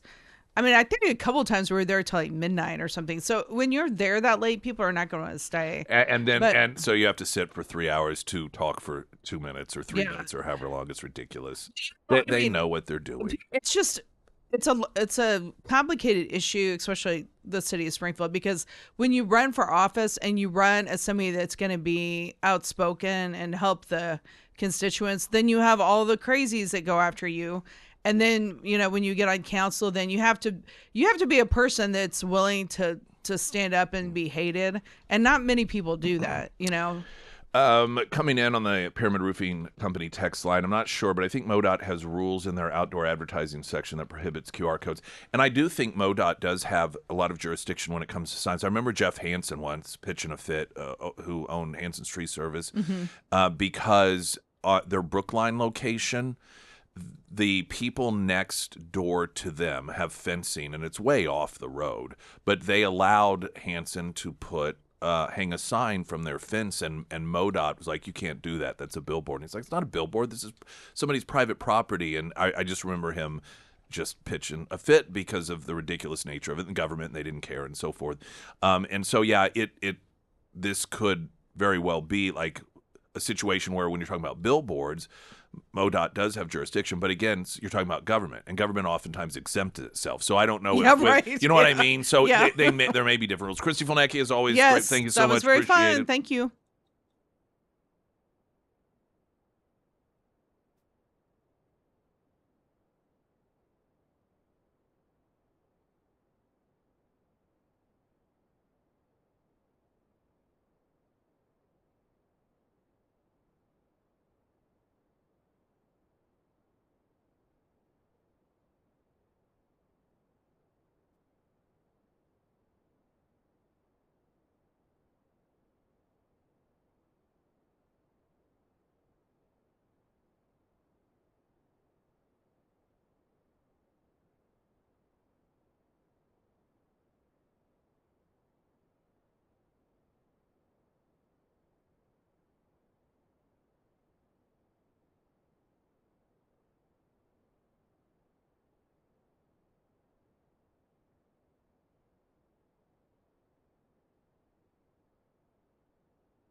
All right, author of the week coming up in the next hour, sponsored by ABC Books on North Glenstone. News in 60 seconds. I'm Nick Reed.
Springfield's Talk 1041. Welcome to Hour 3, everyone. Appreciate you being with us, joining us. Oh, closed out something I did not mean to. If you go to KSGF.com, a couple of things for you there. Opportunities to win. Our good friends at Godfather's offering up a lunch bunch. We're doing lunch bunch there on Wednesdays. If you sign up and you win, we'll contact you, and then we'll set up a Wednesday to have lunch with you, and up to 5 of your friends, Sarah and I, will join you for that. And then we've got Cardinal v. Cardinal, St. Louis taking on Springfield. That coming up March 23rd. Here in Springfield. If you want to win a family 4-pack, you have a chance to do that by getting registered also at ksgf.com for that. Under Hardscapes and Outdoor, all of your hardscape needs, landscape, hardscaping. If you don't know what hardscaping is, that's, landscaping is obvious, I think, for most people. You got the nice plants and the trees and everything, but then that infrastructure, the borders and the retaining walls, or maybe something more elaborate like a patio, an outdoor kitchen, water features, an entire entertainment area for your outdoors. All of that is it's sort of the hard stuff that's there, that's permanent, that's infrastructure. And that's where Hunter Hardscapes come in. Now, they also do lighting, which I think does more to upgrade the look of your home at night than just about anything else you can do for the cost. And it is also a great protector. People who prowl around homes don't like to do it if it's all awash in light. So it also helps out when it comes to safety. And then water. Water can be just as damaging to your home as fire. Making sure that water gets away from your home in ways that aren't just efficient, but also maybe even out of sight, as opposed to, you've seen get it away from your house, and so you've got the downspout that goes 8 feet into the yard. Some people do that, but it can be done in ways that you don't even see it. So whatever it is that you need done, they're the best to do it. I've used them. So many others have as well. You can see the reviews and before and after pics of so many people here in the 417 at hunterhardscapes.com. Our author of the week is a revisit of an author that we spoke with some time ago, but I thought it was really important because increasingly we are watching the left that has infiltrated a number of our cultural institutions like sports and country music to try and steal it away from the average everyday American and redefine it. And they're actively, and they have been for some time, but I think they're becoming a little more proactive in trying to do the same thing with Christianity. And we're really going to see it on display to a large degree with this Senate race in Tellurico down in Texas, who claims that if you're a Christian, you need to support sex change operations for kids. If you're a Christian, then you support abortion. And we've oftentimes heard the left try to claim, Jesus was an illegal immigrant. And so if you are a Christian, then you have to support illegals. And Jesus said, feed the poor. So that means socialism is the way we should go. And so it's the usage of the Lord's message in vain for their own political gains. And that's a little bit of what this book is about, and the woke hijacking Jesus. So it's important now more than ever. So we'll have that sponsored by ABC Books on North Glenstone. Coming up in just a couple of moments. Right now, the latest news update.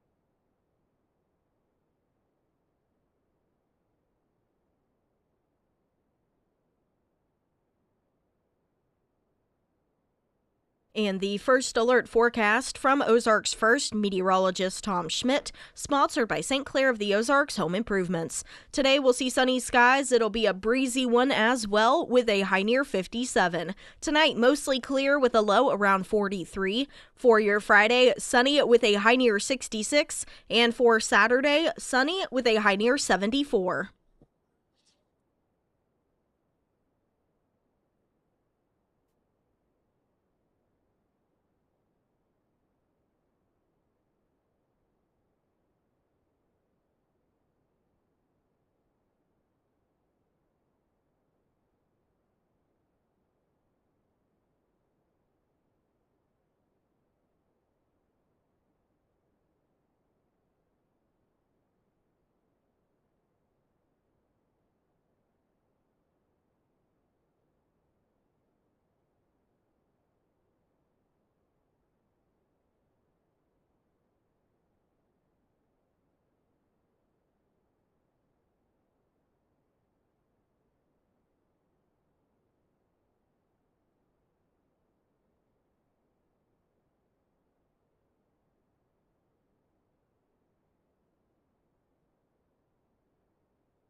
are remaking him and taking over his church. Jason is the founder and president of Stand Strong Ministries, faculty member at Summit Ministries, and a best-selling author, national speaker, specializing in biblical worldview training, family ministry, and church leadership. And there's a website, and I'll remind everyone at the end again in case you want to visit it, iwillstandstrong.org, and then standstrongministries.org as well. And now that we have all of that out of the way, of course, you've been the author of numerous books.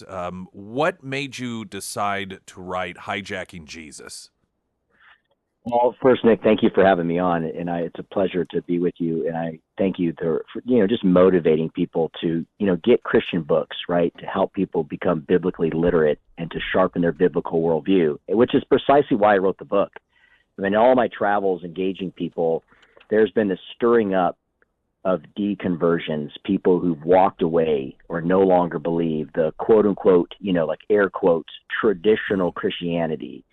What they mean by that is that what they've been taught about Jesus in the Bible, to believe that the Bible is the authority of God's word, that Jesus came to die on the cross for our sins, and that he rose again physically and literally. A lot of people who are professing to be these reinvigorated Christians or progressive Christians, they deny those teachings that are foundational to the historic Christian faith.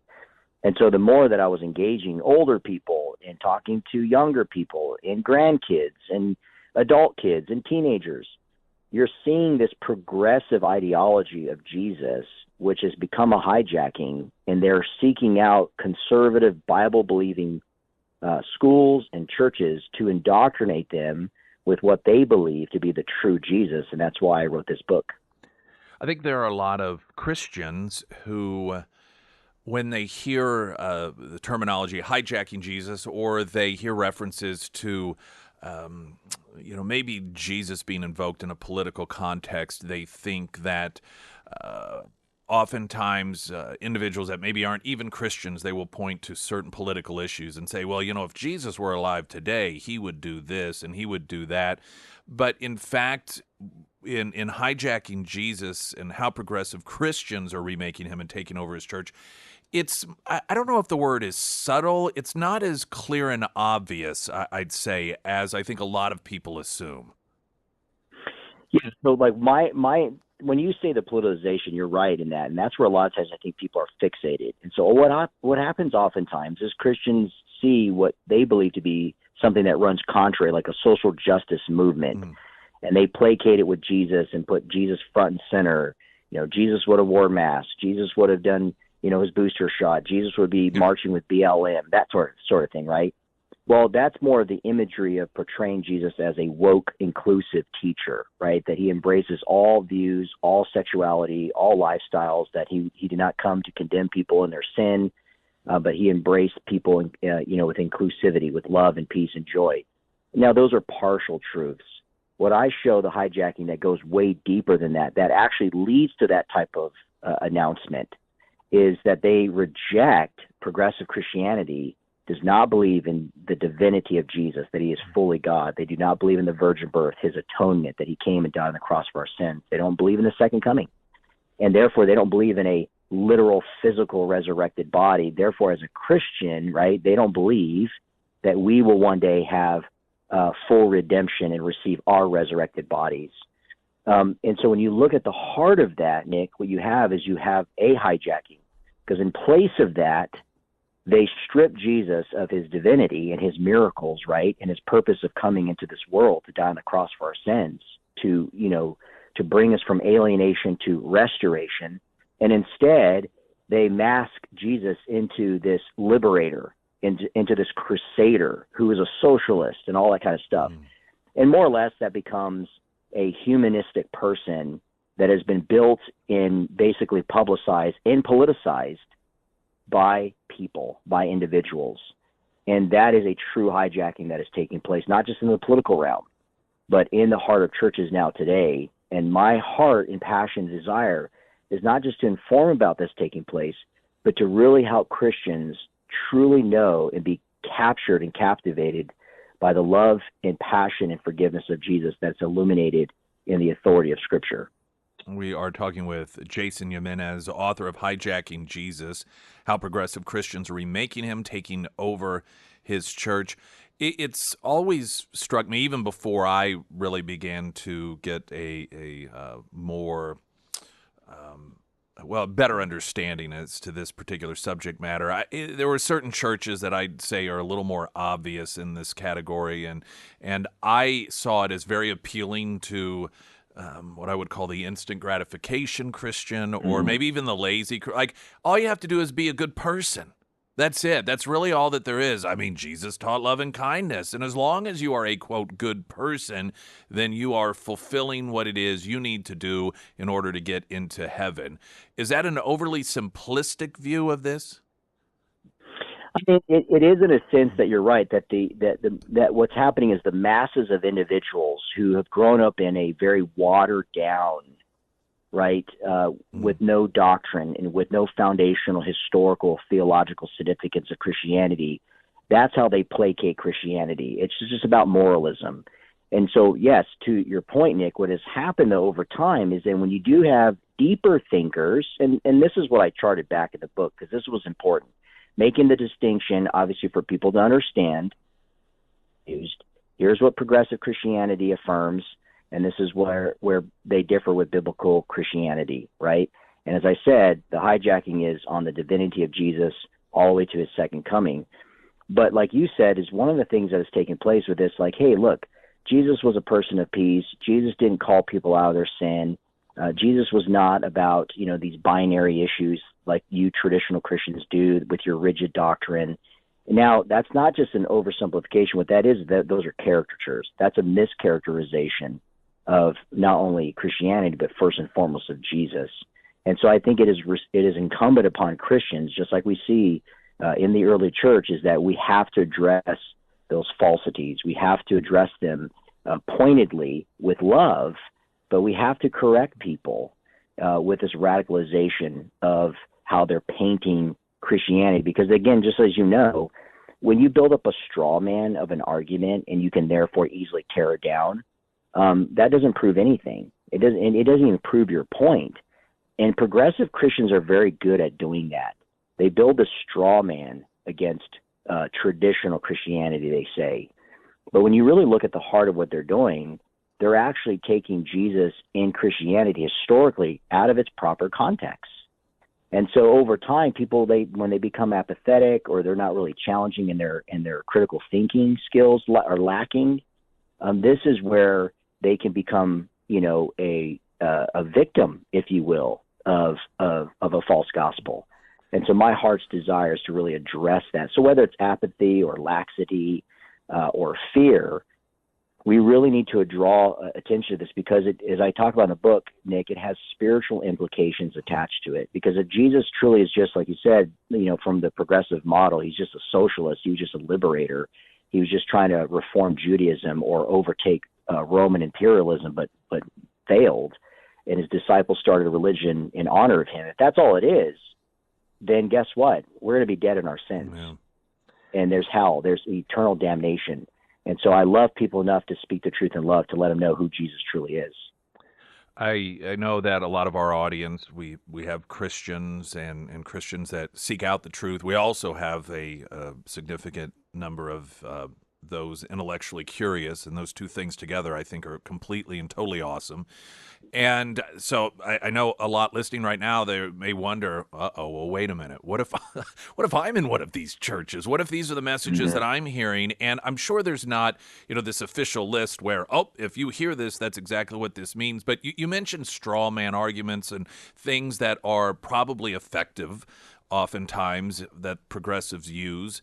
Are there any that you see that are real common, that if people are hearing these messages from the pulpit, that maybe they should look a little further into this and have a little bit of intellectual curiosity at play?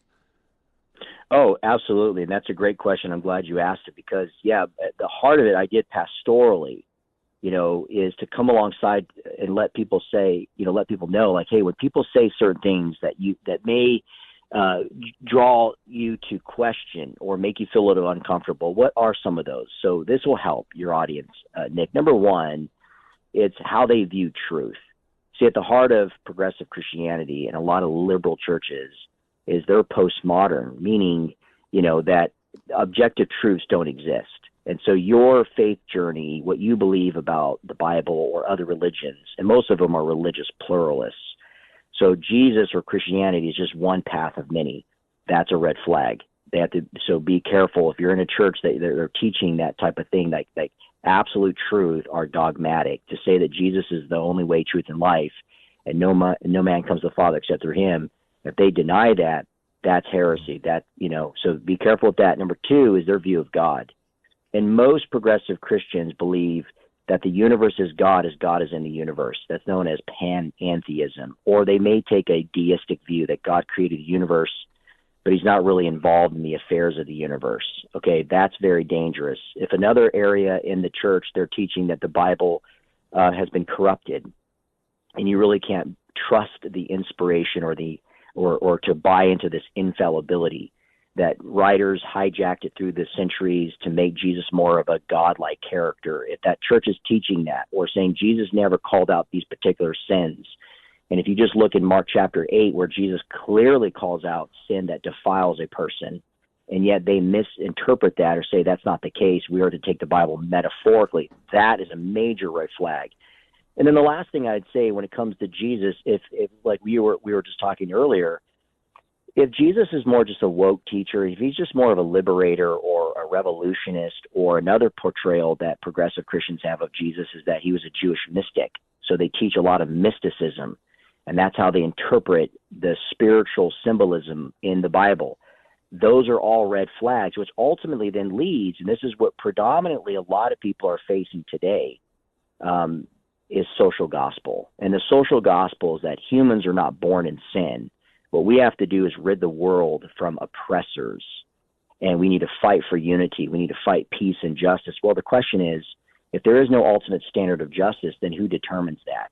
So if the church is about that, and they're not about that that we fall short of the glory of God, and it's only through Jesus Christ that we could be redeemed, that is not only a red flag. I would tell those people to leave that church, because they are teaching things that are not in support or that affirm the scriptures.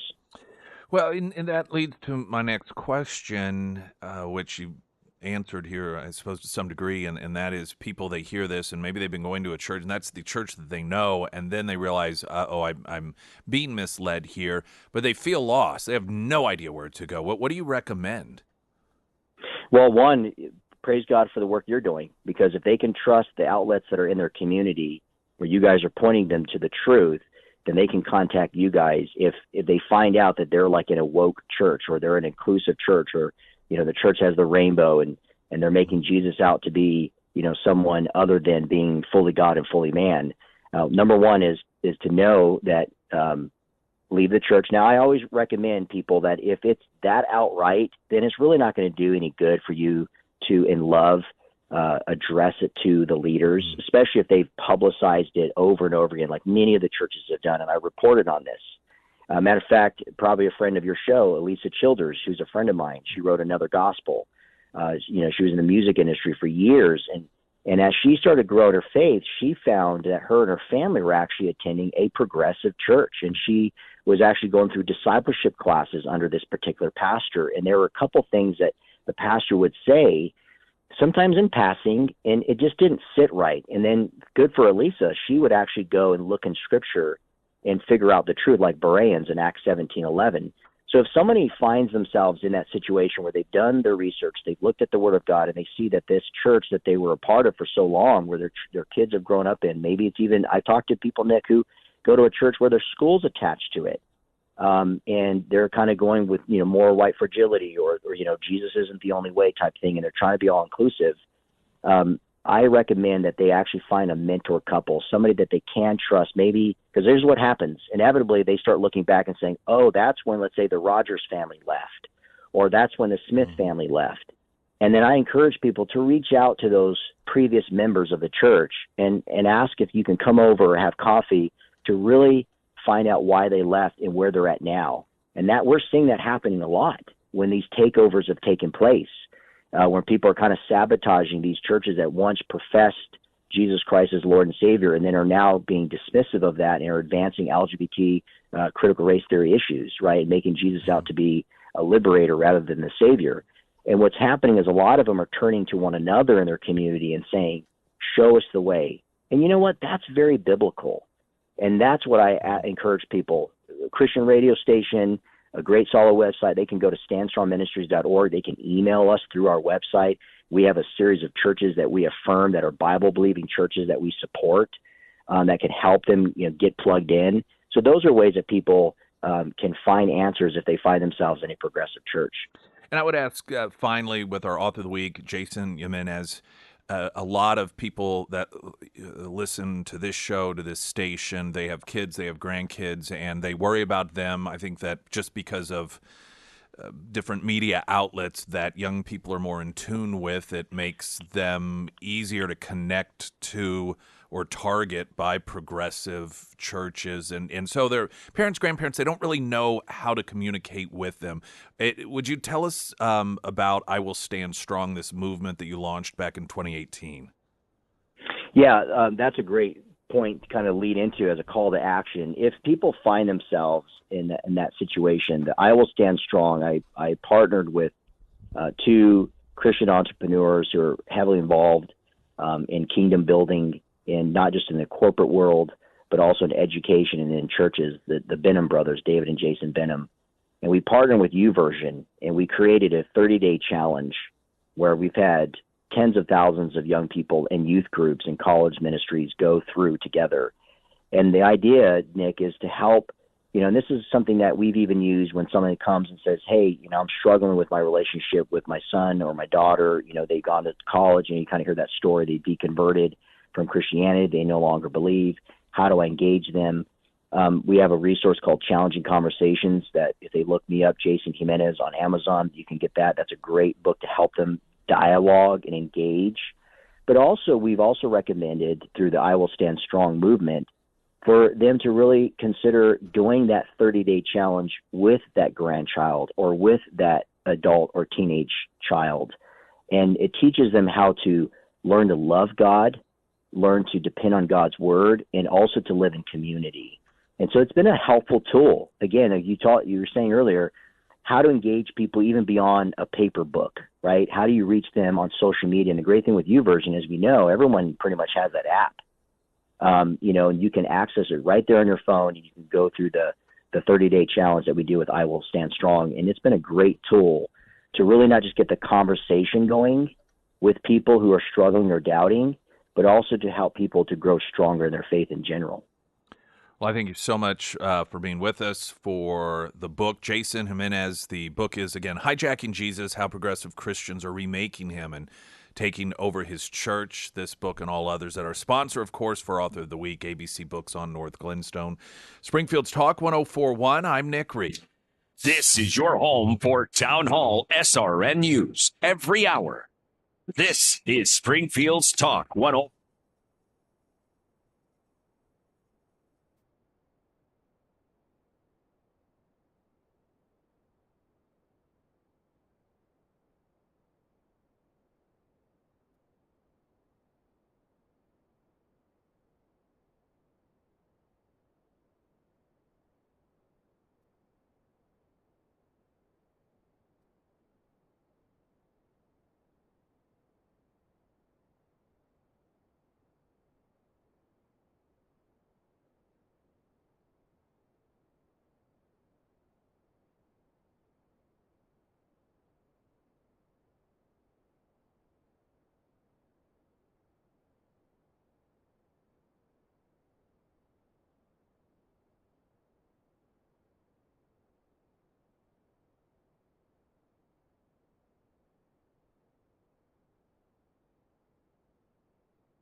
Field's Talk 1041, the first alert forecast from Ozarks First meteorologist Tom Schmidt, sponsored by J&S Automotive.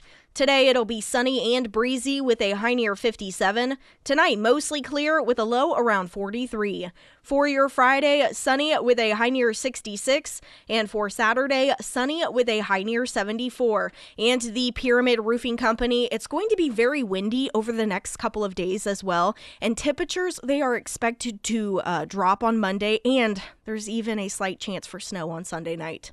So, in other words, we've got a mix of weather that can be pretty tough on your roof. Strong winds, they can loosen shingles, temperature swings that can cause nail pops, and before you know it, you're dealing with leaks or damage that you just didn't see coming. If that happens, don't try to handle it on your own. Make sure that you call a trusted professional. And my go-to, guys, is always Josh and his team over at the Pyramid Roofing Company. Now, the Pyramid team, they offer emergency tarping services if you need them. They offer free roof inspections, and they work with you through the insurance process. So over the next couple of days, if you experience any storm damage, make sure to reach out to Josh and schedule that free roof inspection. You can find all of the contact information for the Pyramid Roofing Company under the Sarah's Endorsements tab at KSGF.com.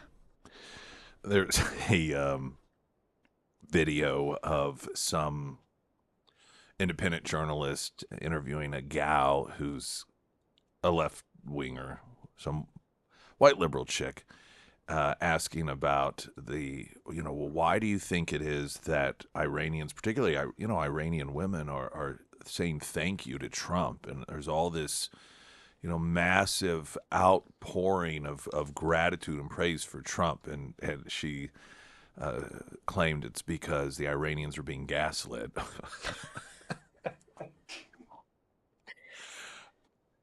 I cannot believe these people are allowed to vote. I'm guessing this is a sort of woman that wouldn't be able to figure out how to, find her birth certificate. Probably. She's proof of why Democrats need stupid people to vote. Yes, Donald Trump gaslit the Iranian people into believing that they're being oppressed. It wasn't the Islamic terrorist takeover in the late 70s or the tens of thousands and perhaps hundreds of thousands of executions over time of political dissent, or taking a society in which women were treated as equals and suddenly declaring them property that can be beaten or stoned if they're raped. Can't draw, just all of that. None of that. Women in particular, perfectly fine with it. Being beaten if they showed their hair, their eyes removed, if they wore makeup, homosexuals being executed, all of that. The Iranian people have just been fine until Donald Trump came and gaslit them into thinking that those were bad things. According to this one leftist, that's what's going on. These people are nuts. It's just the level of their, I don't know what word it is, because stupid doesn't fully cover it, ignorant doesn't fully cover it, dumb doesn't fully cover it, delusional doesn't fully cover it. There must be some word that covers all, that encompasses all of these different words. Gavin Newsom, I wanted to play this audio. And you've got Energy Secretary Chris Wright. No, that's not who this is. Let's see. What is it? It's Interior Secretary. Okay. Interior Secretary Doug Burgum was being asked about Gavin Newsom railing against the Trump administration for being responsible for gas prices going up due to the liberation of the people in Iraq. You guys are responsible for the fact that his gas is over $7 a gallon. What do you say to him?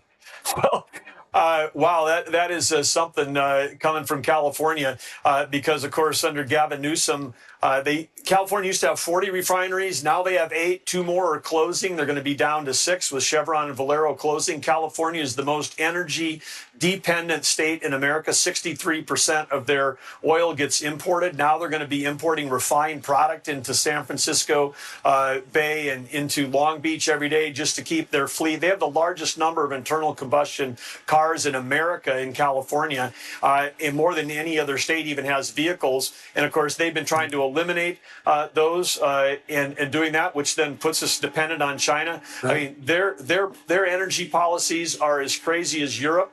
And part of the reason why their prices are so high is they've restricted supply and killed their own economy. Also, let's see, there's Burgum explaining that. It was a town hall at report. Okay, this was a posting from the U.S. Oil and Gas Association regarding these claims. Governor, this is to Newsom. Magnesium citrate is a saline laxative used before major surgery or a colonoscopy. It's available without a prescription, both as a generic and under various brand names. We suggest you stop at Walgreens, pick up some on the way home because you're full of crap. And the industry, of course, knows this because, as Burgum pointed out, I mean, they have just annihilated the industry out there, causing the number of refineries to drastically plummet. 2 more are on their way out. The vast majority of their energy they have to actually import. These are deliberate policies from a political party who has noted the virtues of high energy prices.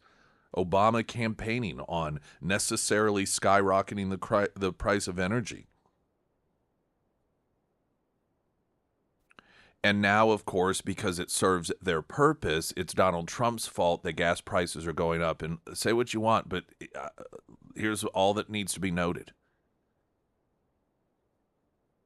In a state like Missouri, gas prices are still, with the liberation of Iran, the war in the Middle East, that still has not caused our gas prices to go up as much as Democrats have caused it to go up in California.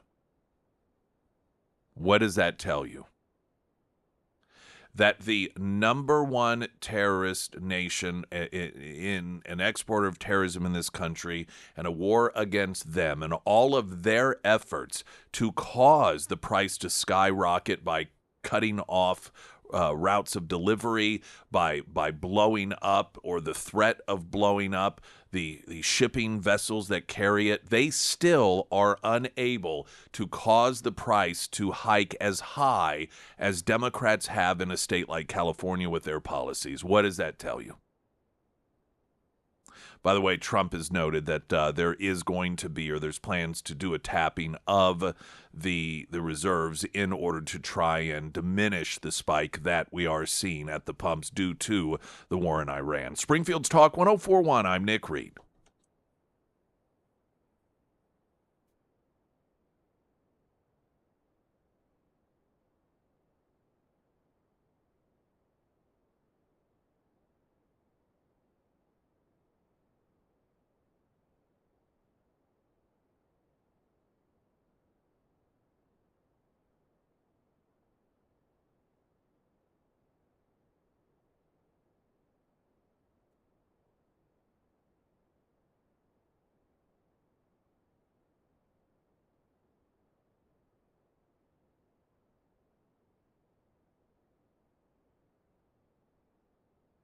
Sarah Myers, everyone. Thank you. Foreman Mechanical Heating and Air. We have a couple of colder days coming.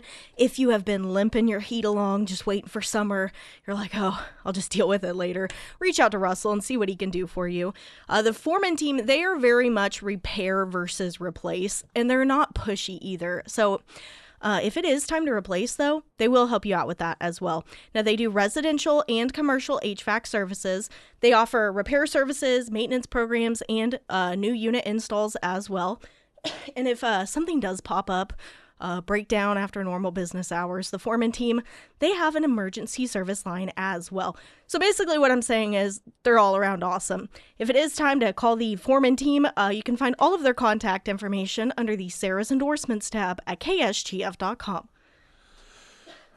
There was an exchange on CNN that is getting a bit of play in social media regarding this new revelation about the amount of money spent by the Pentagon, and it's the spend it or lose it thing comes into play also, and this is very common in government, and that is, you have a certain amount of budget, and if you don't spend it all, then it will be viewed as you didn't need that much money, so you don't need as much money next time. And instead of government entities going, yeah, that's right, kudos to us, they blow that money on whatever they can so that they don't lose it next time around. This has been a long, ongoing issue. And nobody really wants it to go away. And when I say nobody, there aren't enough somebodies in power to make it go away. And, of course, one of the first things that the Trump administration did coming into office the second time around was Doge, and it did not matter how ridiculous or counterproductive the spending was. Democrats pitched a fit about it, screaming and yelling from the rooftops about how horrible and awful. Most of the dollars, which weren't even spent here in America, on gay operas in foreign countries that most liberals can't even find on a map, but you talk about cutting that and they scream bloody murder. Well, suddenly, because of the itemized listing showing that there were millions of dollars spent on lobster tails and steaks in the Pentagon budget, suddenly Democrats are fiscal hawks. Suddenly, they're just outraged at this spending. And on CNN, there was an exchange between Paul Begala and Scott Jennings, because Paul Begala was presenting this because it was $15.1 million for ribeye steaks, and how much was it for lobster? $7.4 million. On a number of different things. Crab, let's see, Alaskan king crab, and $6.9 million worth of lobster tails. So $7 million in lobster tails and $15 million for ribeye steaks. And Paul Begala was presenting this as if this was like Pete Hegseth himself that was consuming this, or I guess stockpiling it to sell, or I don't even know. To which Scott Jennings was like, are you honestly claiming that this is like Pete Hegseth is eating all of this? It's not going to the troops. And Begala was pushing back. Oh, so you're claiming that this is for the troops? Mocking the idea that the lobsters and steaks went to the troops. And there's a piece, we'll get it posted in National Review from a veteran by the name of Luther Ray Abel. And he actually apparently is from Sheboygan, Wisconsin, which is where I lived for a period of time, and did radio there. Didn't know him. Don't know him. I don't think anyhow. And he wrote a piece regarding this, but specifically when it came to the mocking of the idea that troops were getting lobster and ribeyes, he noted that it's been jokes up to this point, but I have to admit this demonstrated ignorance of why the Pentagon bought these items, or this demonstrated ignorance as to why the Pentagon bought these items is depressing, because it confirms what many veterans intuitively believe. For too many members of the public, specifically ones betters, are wholly detached from the realities of military life. Hundreds of the leading cultural, intellectual, and political lights haven't an inkling of deployment, extensions, and separations, which means that they don't know or personally care about anyone in uniform. It's tragic. We are abstractions to them, active duty deaths or suicides to be blamed on the opposition, and in this, both parties bear responsibility as the GOP's new right disparages service members' role in preserving order. In the U.S. military, the frequency of steak and lobster on the menu is largely dependent on the branch and operating conditions. While I was in the Navy from 13 to 18, the meal was one of foreboding because we knew it heralded an extension of our deployment. You'll take your plate of boiled-looking steak and rubbery crustacean and sit on the mess deck waiting for the 1MC loudspeaker to drill the bosun's whistle into your skull and introduce the captain, who would share with the 5,500 souls aboard the happy news that a few more weeks or months at sea was what our country needed of us. You would moan about it until your tapatio and mayo doused steak out of solidarity, but you've known since the unrep weeks before, while in a bucket brigade moving stores to the reefers, that the steak labeled not for prison use and the lobster tails weren't coming aboard for the fun of haze gray yachting. And then it just goes on to talk about how, this is part of military life. And people on the left, it's just a further demonstration that they know nothing of what goes on in the military. They know nothing or care nothing about what something like the steak and lobster means to our military personnel. And he talks about the history of this and how it predates the U.S. by millennia. This is a long tradition of going into battle and so forth. But, there's a number of levels of this. Part of his issue is, again, the lack of ignorance and care to have the knowledge about what actually our troops actually go through, particularly by people on the left. But I think it further exploits the ongoing problem of people who are put forward as experts that have no idea what they're talking about. I know I continue to use it as an example, but it's such a stark example when Trump was running for president the first time around, and he was talking about the problem with illegal immigration and coyotes. And the left just went crazy mocking him, believing that he was talking about the animal coyote when he was talking about human traffickers, which are called coyotes. And it demonstrated that on an issue that the left tried to champion as somehow an area that they should be listened to, we're demonstrating they didn't even know what a coyote was. They're so ignorant about the things of which they speak, yet they demand that we listen to them as experts, and this was yet another example.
I've got a clarification to make. I had used as an example of Trump derangement syndrome. Whoopi Goldberg claiming that this whole war in Iran thing was about distracting from Ghislaine Maxwell.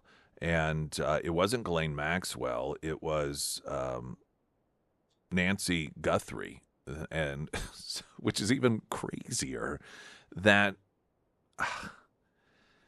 for whatever reason, Trump, I mean, this is the point's made to an even greater degree here, the Trump derangement syndrome, that this war in Iran, this whole thing is just about, is Donald Trump wanting to distract us from Savannah Guthrie and the fact that her mom, Nancy, has disappeared. I don't know why. I'll be fully transparent here. Didn't listen to her full argument on the case. I suspect it probably makes just about as much sense as one could possibly imagine. On the Pyramid Roofing Company text line, I'm catching up this morning as I clean at Winston's. I'm still in a segment about Springfield's hatred of small businesses. Thank goodness my son wanted to open Winston's in Aurora. He hasn't had city issues, and even Lawrence County's been okay, but insurance is a killer between his own premiums, and he doesn't even own the building, and the amount he pays for hood cleaning and inspections. He has to have the hood cleaned 4 times a year to satisfy the hood cleaning company's liability insurance, even though they acknowledge that it doesn't need to be cleaned that frequently. He pays out 2 full months of food sales. There's so much wheeling and dealing going on. Don't even get me started in the required dishwashing and sanitation crap that's required, but doesn't even cut grease. I've always asked who someone has to Lewinsky to get that contract. Yeah. And, you know, a lot of the insurance requirements are a reflection of government mandates as well. And, you know, so much of everything connected to liability is because of government stuff. Not always, but so often it is. It's a massive struggle. We did in the last 30 seconds here, when it comes to those QR code signs that the city has up at intersections that are supposed to encourage safer driving, that they said the city's like, yeah, there may be some alterations made when it comes to those signs. Is that correct? That is correct. Okay, so we shall see. And I know there are a lot more. I kept citing the one specifically at Kansas Expressway in Sunshine because I pass it all the time, and I know that there were some others, and many of you were sitting and like, oh yeah, there's one at this intersection, one at this intersection. So it looks as if maybe the city is going to do something about those. And like I said, I swear it's been over a year they're up, and it would be inevitable that somebody would get in an accident, and whether they actually did it or not, but claimed, hey, I was just trying to use the city's sign and sue the city for millions. So it'd be a smart move to get rid of those.